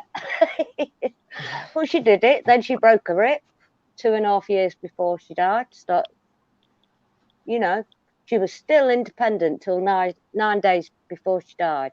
And the only reason she went down is because they actually told her she'd got cancer. Oh, that is awful. So was that like and a until personal, that moment, okay, we'd had her down the town and in a hotel and everything for her birthday 4 weeks before. Oh my goodness. I want to be doing that when I'm older. Yeah. I want to be able to, I'm hoping that over the next kind of few years that they actually start bringing in cannabis into healthcare. And I don't mean just saying like everybody smoke weed and get high. I mean like maybe finding some kind of way of putting it in a pill or a rub. Medicinal purposes. Yeah, definitely. Because CBD helps me with anxiety. That's the main thing it helps me with. It's the THC 100%. that helps with my pain. With the pain. And it also helps with brain disorders. They're finding out that it helps with Alzheimer's and dementia too. Does it? Yeah. Yeah. It actually reverses it. This is it. Yeah. Oh, okay. Because we've got cannabinoids in our body already. But we've got the receptors, haven't we, for we don't actually have any of the THC or anything like that in our bodies. And when we do have it, that's how we get the feeling that we feel like great. Wake up all these parts of like cells and your stuff endorphins start firing up. I don't know why they haven't so far, because like you see it all over like all social media and stuff, like how many people how many people have lost their lives to alcohol or other drugs and stuff like that, but in comparison to cannabis, none Only smoking ever. Yeah, and that's purely and because it helps you're smoking with Crohn's with disease. tobacco probably or something, and that is the difference, big difference. But it's working out how they would use it to their advantage. Obviously, that's true. If they're going to do GMO, Theresa May in this country, her husband's got the biggest cannabis license ever, and he supplies most of the USA. I read something. He's got Theresa May's husband. Wow. Farms cannabis for Big Pharma or however it, for no, I read that. Yeah, because she put a block in or something about the UK using it for medicinal purposes. She put a block in, wouldn't allow it, but her husband grows it in like he's huge been doing factories. It for years on acres of land in Derby, not in Derby, in England. How the hell? Yeah, it's unbelievable. Blinkered. They think we're stupid, but everybody's coming awake now. They are. Yeah. Absolutely. And I don't care what anybody says, it's all going to come to the fore. All agreed that it does help. Yeah, 100%. Then the medication does. Yeah. It helps relax the body. It helps relax the muscles. It helps relax all the pain receptors. Yeah. It helps everything. I feel so much better after instant. I light up. I mean, I tried eating like a cannabis butter that someone had made for me, and it took about an hour and a half to kick in, and that felt good, but then it just didn't work for long anymore. Once I tried that for a few weeks, it stopped working for me. But as soon as I smoke now, I hate the dry mouth, I hate the dizziness I get from it sometimes, or I can't see a light move too fast because it freaks me out, and I'm like, whoa, give it, like, hold on to something. It's like being pissed. I hate that, but sometimes I will lay there for a couple of hours after smoking, not sleeping, because I'm literally just enjoying not being in pain. So I'm just going to sit here and I'm going to love it. Green part to the solid. I'd like to, because that's from what I remember from my teenage years, from messing around with solid. Completely different experience. A smoother ride. I didn't touch it back then. No? No, I used to put it in my chewing. I didn't Put it in my touch it chewing back. gum at school and chew it because I love the taste of Yeah. it. It tastes to me like brown bread or meatless sausages, like corn sausages or something. I tried it when I was 16. It didn't do anything. I thought, sod that for a game of soldiers. I Wow. met Helen when I was, oh God, I was 25, and she used it for the rheumatoid arthritis. Yeah. And I mean, back in the day then, I think me and Darren were like that couple off Poltergeist, you know, having a sneaky joint in the back bedroom while the kids are all in bed, laughing our socks off. You know, and that was like once a month or something. But since I've got ill, I can go through the day. I mean, I limit myself. You have to, because you can't afford to otherwise. I have 5 cigarettes a day. Yeah. So it's like the spoon theory. If you've ever heard of that with chronic pain, yeah, you've got I 10 sent spoons it in front to of Sarah. you. It's a brilliant way of describing it. As ways of using it through all the clinics that I've been to and all the different things that they've sent me to and trying. You know, I've been through God knows how many different classes, groups, you name it. I've done it. The Alexander technique was very good. I like to hear about that because I've not heard about that your one. head. That's right. Yes, I have And tried that. I don't remember. I didn't try it for long. Bodies like putting your arm out and feeling the weight on the like the floor, and feeling like just the weight taken off, and relaxing and making sure you relax properly and that it's in the right position that it should be. I mean, it's hard to do when you're lying on the floor because I mean my back goes that way as well as so bless you. So yeah. Do you realise, ladies, we've been talking for 2 hours 15 minutes? You're joking? That's gone fast. It's coming up for 10:15. Oh, snap! Well, fun Saturday night. Yeah, I've enjoyed it, and I've learnt a lot as well. And getting it from different. Now, if there's any questions, I should have asked this earlier, but we're too engrossed in chat. If there are any quick questions, we will answer them as much as we can. I am doing another show next week with some other guests that have invisible illnesses and disabilities. So we are going to be seeing. Did I answer Mark's morphine question? I did. I did to a point about I think we carried you away from that once you started. The pros so I and cons, apologise. obviously, as the constant medication going into you. Like I say, the con is if you forget to put it on, oh my God, yeah, it's going back to square one again, and not being able to move, not being able to manoeuvre, not being focused, not being able to do anything, put any part of clothing on, let alone get dressed yourself. I've got a question for you about the patch. So I have sensitive skin with adhesives, so I can use certain types of dressings and bandages and stuff, or it brings about in burns and blisters and everything. Is that quite a gentle on the skin, like in the sense of like, do you know it's after it's been on for a few days that it might start itching you or it can burning, do or it can itch? It depends if you've got it in the right place. Like I say, I found that just there is the correct place. The one downside is the adhesive that they use is quite strong to actually keep it on there for a week. So yes, I would check with your doctor about the adhesive. It can take a little bit to get the adhesive off. I find rubbing it actually gets it off. You get like the black mark around it from where it's peeled with over the week. Plaster, and you get white blocks. Can you see that white block there? Yeah. Is that just where the sun's not hit you Yes, because it's been on there? Yes. Oh, okay. So it's like wearing a watch when you're in a car, like. Yeah. So you get blocks where, So do you prefer the patch then over taking the pills? Because you don't have to think about it every day. It's just absolutely. Yeah, Darren preferred it as well. Yeah, it's a lot easier. You don't have to worry about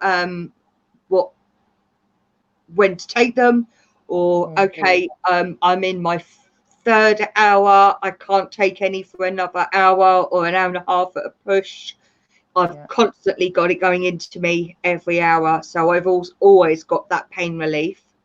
The only thing is obviously flare-ups, it doesn't cover the flare-ups because you still get your baseline. It gives me that amount that I am functionable. Although I'm trying to lower it, I want to get to 20 micrograms would be perfect. If I could get lower, woo, but I'm not counting on it. 20, I'm thinking hopefully that'll be my baseline, but it's just going to be how my body reacts to it. If I can't, I go back up. It's as simple as that. You've got to have some quality of life. Yes. For me, morphine wasn't giving me any quality. It made all of my, I told you earlier, Sarah, anyone, it made all of my muscles so stiff. Am I back in? Yeah. No? Yeah. Cool.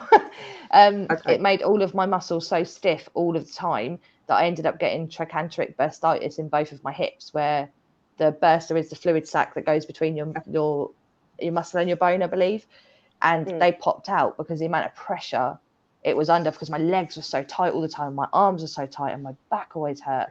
And so when I come off of them, and I was on crutches for like 5 months, maybe more, where I could only move on crutches and hardly any space at all. Within 3 days of coming off of them, didn't need the crutches, and I haven't needed them since, because it just so happens that the negative side effect for me was muscle stiffness. So as soon as I stopped it, my muscles, I went down 2 dress sizes because my muscles just chilled out for like a bit. So it's the pros and cons of it. If it worked better for me and I didn't get those kind of things, I'd probably still be taking it. I don't think it's a bad thing, as long as you are mindful about where is this going to lead me to. So you don't want to start off on the highest dose possible, because you might have 50, 60, 70 years left of your bloody life yet.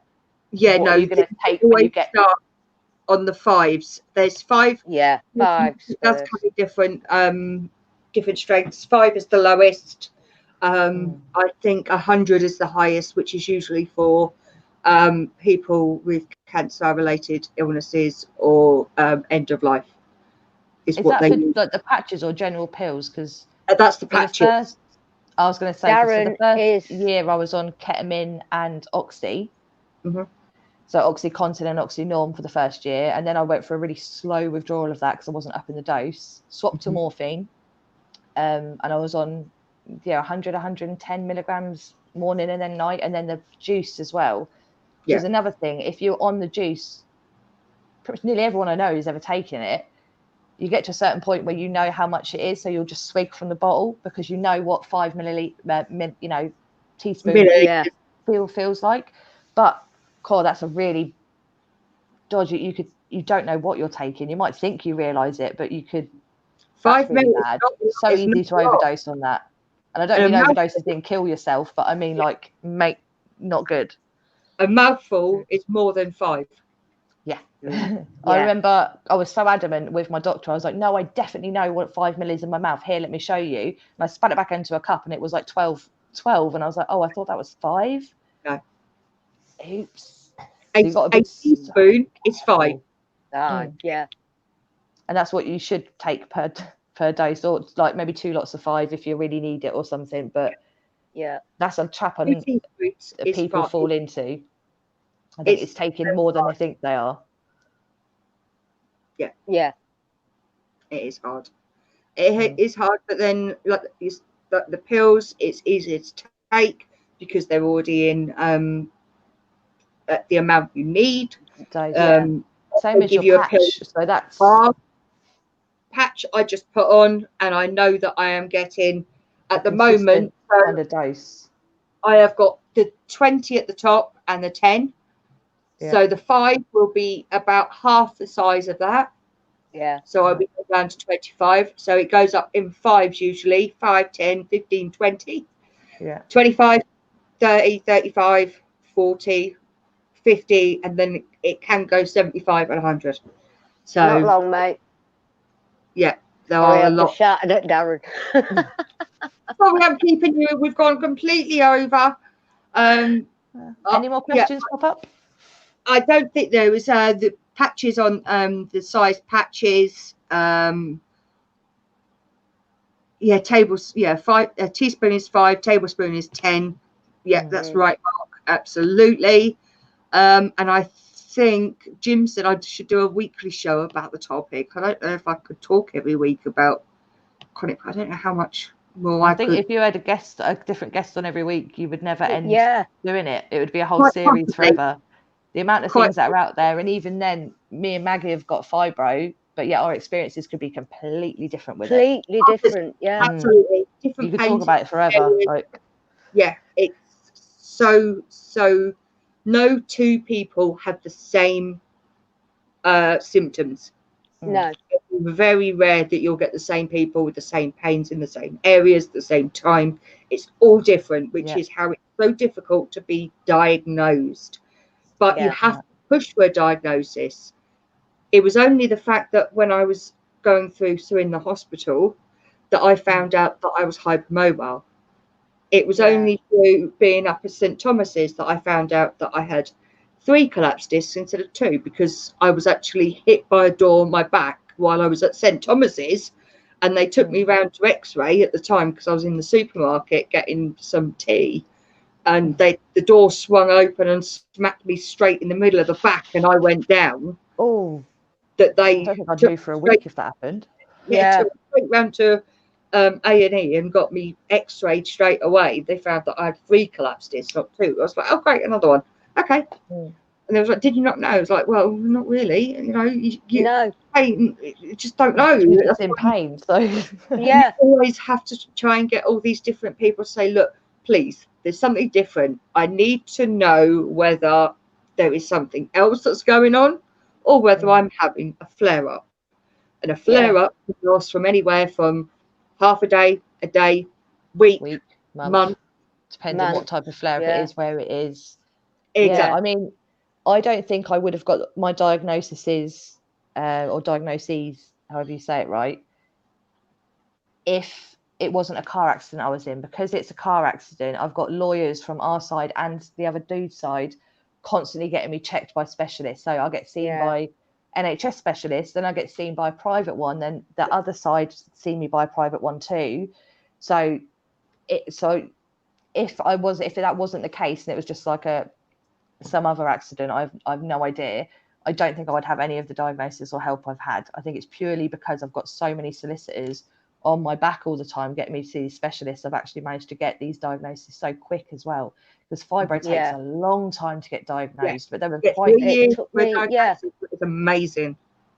It took maybe 2-3 years to get diagnosed with fibro. I mean, I had it the whole time, and I had it not so much because of my injuries, but because of the trauma. Because you can get fibromyalgia from giving birth, having a bad breakup, losing a family member, that kind of, you can just get it. And once you've got it, that's it. You have it for life. PTSD. You can get it from PTSD as well. Yeah, I mean, that's something I would say I'm kind of cured. Well, not cured, but I'm getting over. I don't know the right word for it. I'm getting over it now, the PTSD side of it. Although the fireworks recently, because I've not been expecting them, because it's not the 5th of November yet. And it'll be something like in the middle of the afternoon in Pencester, like walking through town, the firework will go off, and then I'm panicked, and then because of the fibro, I'm then hurting for days until my fight or flight system kind of chills back out again. But I'm nearly over the PTSD in that. But definitely, if my circumstances are different, I would never have been diagnosed this quickly. No way. Not with any of them. They would have just kept brushing me off, saying, oh, you know, take a painkiller, rest your back, do some physio. Yeah. Had that for many years. Yeah, many me years. too. Oh, so infuriating. You should be better by now. Why are you better? You tell me. I've come to you. Yeah. And then they think you're just dragging it out for the sake of it. You're pill seeking. You're drug seeking. You want the high. I don't know if Maggie has the same experience with fibro, or if it goes across any other invisible illness or chronic pain illness. But from what I've been told and what I've experienced myself, I don't get the high. So if I take a morphine pill versus Joe Bloggs on the street, I'll take it and it'll give me some pain relief, sure. But Joe Bloggs on the street will get high and he'll have the best time of his life because he's buzzing. Yeah, I don't. No. I don't get that reaction from anything. I used to years ago from like tramadol and stuff. I used to be like tripping off my balls. But now I don't get any of those kind of, I say they're benefits because I'd love to buzz. And it's like, you know, pills that I have to take every day. It would make it so much fun. I should be on cloud 9 somewhere. Yeah. No, I was at my desk typing, sipping my morphine and carrying on with the day. And people are looking at me like, how is she doing that? Well, because it doesn't give me a high or a buzz. Because it's the way your pain receptors and your nerve receptors are changed because you're in pain so much. And it's all the time. They're constantly programmed to think, I'm in pain, I need this drug. That's why I need it.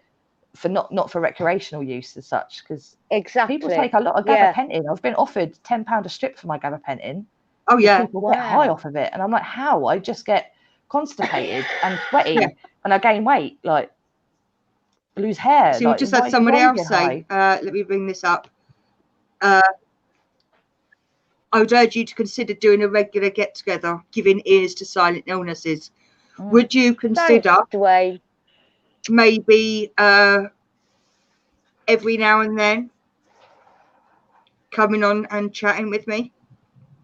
Yeah, if your viewers don't get bored of us, then for sure. Yeah. But I think there are so many different ways it affects different illnesses out there, different perspectives on it all, that you could literally talk about it forever and it still wouldn't be enough. No. Yeah. Because it seems so inconceivable to someone who hasn't experienced pain with that much or for such a long time, or any of this stuff goes on. They just think that your back must be just a bit sore one day. Before, I would be doing backflips out in the garden. Yeah. I could do the splits. I was at the gym. Well, I was working on board the boats, which is quite a physical job anyway. And I would be at the gym every day. I had a 6-pack. I used to deadlift, keeping up with my partner. He is huge. He gyms every day, but I would be up alongside him lifting the same weights as he would. Whereas now I haven't even been in a gym because I struggle with one, it hurts me too much to work out, and two, it's too painful mentally to see where I was, watch all these other people doing it and thinking, I can't bloody do that now. Why? Yeah. Do you find swimming helps, ladies? I can't swim, but I used to Have you been in a pool and I've done the hydro pool? Yeah. Do you find that the weightlessness is amazing? It is. I've never experienced anything like it in my life. But you get outside, you get out, and you feel like someone's poured a ton of cement on top of you, and you can't walk. I had to do hydrotherapy when I was learning to walk again, so I could learn to like spread my thighs open and stuff and get the muscle memory back. But since then, I honestly say I probably haven't. Because the leisure centre is in Whitfield now, which is up. It's like another village away from our town. It's up a huge hill. There's no. Yeah, but me and you can start doing stuff together. Hey, if you're, like I said, I haven't got anyone in my life that has the time to drive me places. If you want to drive to the leisure centre, I will get in the car with you and I will go up there. Oh, but how beautiful! I think the weightlessness of it helps. And is there a hydro centre? No, like but in Canterbury. A normal pool works exactly the same.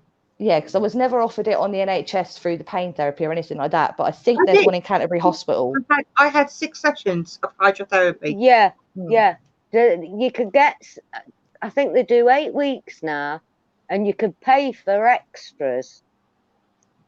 But the thing I find, I would like it every week, not 8 weeks a year. Yeah, no, it doesn't and work that's it. just here and there. But a normal pool, just feeling the weightlessness and using muscles that you don't normally use is amazing. Yeah. But just getting out afterwards, it does feel like you've hit a wall. And if you do too much when you're in the pool as well. So I got overexcited once and started trying to do the running man and all sorts, because I was like, I can move. I can move. But like a week afterwards, I was like, why did I do that? Ouch. Yeah. But you still just have a gentle swim or just having a walk, because I can walk without aids in a pool. Yeah. And how It's like amazing. independent must that feel for you to be just like, you can I like can walk walk during the without YMCA while you're walking, Yeah. like Yeah. you can do Yeah. all that. Start raving. Yeah. Literally, we know where Sarah's next birthday party is going to be held, the Dover Leisure Centre. Yeah. Pool party, I'm coming. Oh, brilliant. Okay, ladies, we are going to put a stop to it there. Otherwise, we are going to talk all night, and it's already 10:30. I've kept you half an hour over than what I promised. It's You all said to me right. it'd be about 2-3 hours, so I'm fine, but I have only got 7% battery, so Yeah. I do need to move. Okay, Yeah. so I am going to say thank you so much for coming on and sharing your stories and being so open, frank, and answering any of the questions that we've had in the chat. I thank you so much from the bottom of my heart. It is such a hard subject to talk about, especially when it's so personal to you. Yeah. Oh, But no one's going to know any different unless Sarah. we say it. So Yeah. That's it. I You have thank to be you. frank. You have to be frank and say it. Yeah. And I've met a lovely another fellow fibro fighter. Hey, I'm going to add Pippa. you on Facebook now. Yeah. Maggie Woodward. Right, Yeah, You'll Maggie find Woodward. Liquid, yeah? Pippa Piper. Yeah. Pippa Piper. There we go. So Yeah, you thank you. chat, talk about your different days, and you found another friend, a fibro friend. It's brilliant. Sweet. Brilliant. And thank everybody in chat. As usual, I love you all. And yes, we will do this again. I think it has been so positive for people that don't have chronic pain to understand what it is like to have a pain that you deal with every day and what comes along with it. Yeah. Yeah. Yeah, Thank I've you. enjoyed it. It's been a great Saturday night. It has. Thank you, Sarah. Thank you for coming and talking with me and being here half an hour later than what we imagined. Right. Let's make sure that Jimmy's awake to come and get you Yeah. on the sofa. He's in the chat room, so yes, he is. So he's fine. I would have phoned him anyway. Jimmy to the rescue. Come on. Mine's waiting to come up as we speak. Bless you. Do apologise to him and thank him just so ignoring much me. for letting me steal you for the evening. No, it's fine, honestly. I don't know if he's noticed I've gone. That's even worse. Yeah. He's come down once and just looked and went, all right, and then walked off again. And I think he was watching a film. I don't know. Oh, he's gone to bed. Yeah. Ooh. Okay, thank you so much. So if you want to click on your pictures below, it will take you out of the chat, and you'll be good to go. And we will speak again soon. I promise. Okay. Take care, everybody. Take care, Sarah and Pippa. Pippa. For coming on and sharing your issues with us. You're welcome. No Take worries. care. See you later. Take care. Bye-bye. Well, there we go. I found it so informative, and I've been a chronic pain sufferer for 10 years. So to hear other people's perspectives and actually have questions from you all to find out what we go through on a daily basis and what we have going on is amazing. Thank you so much for joining in with the chat. I haven't been in the chat. I've been talking with the ladies, but I know Jim has been in the chat and he's pointed out a couple of questions, and I hope we've answered everything. Next week, I have got another panel on. So we will see you again. Well, I will see you again next week, and we will be talking again with other people with chronic pain and what they deal with. So thank you so much for joining me, and I'll see you all again next week. Bye-bye for now.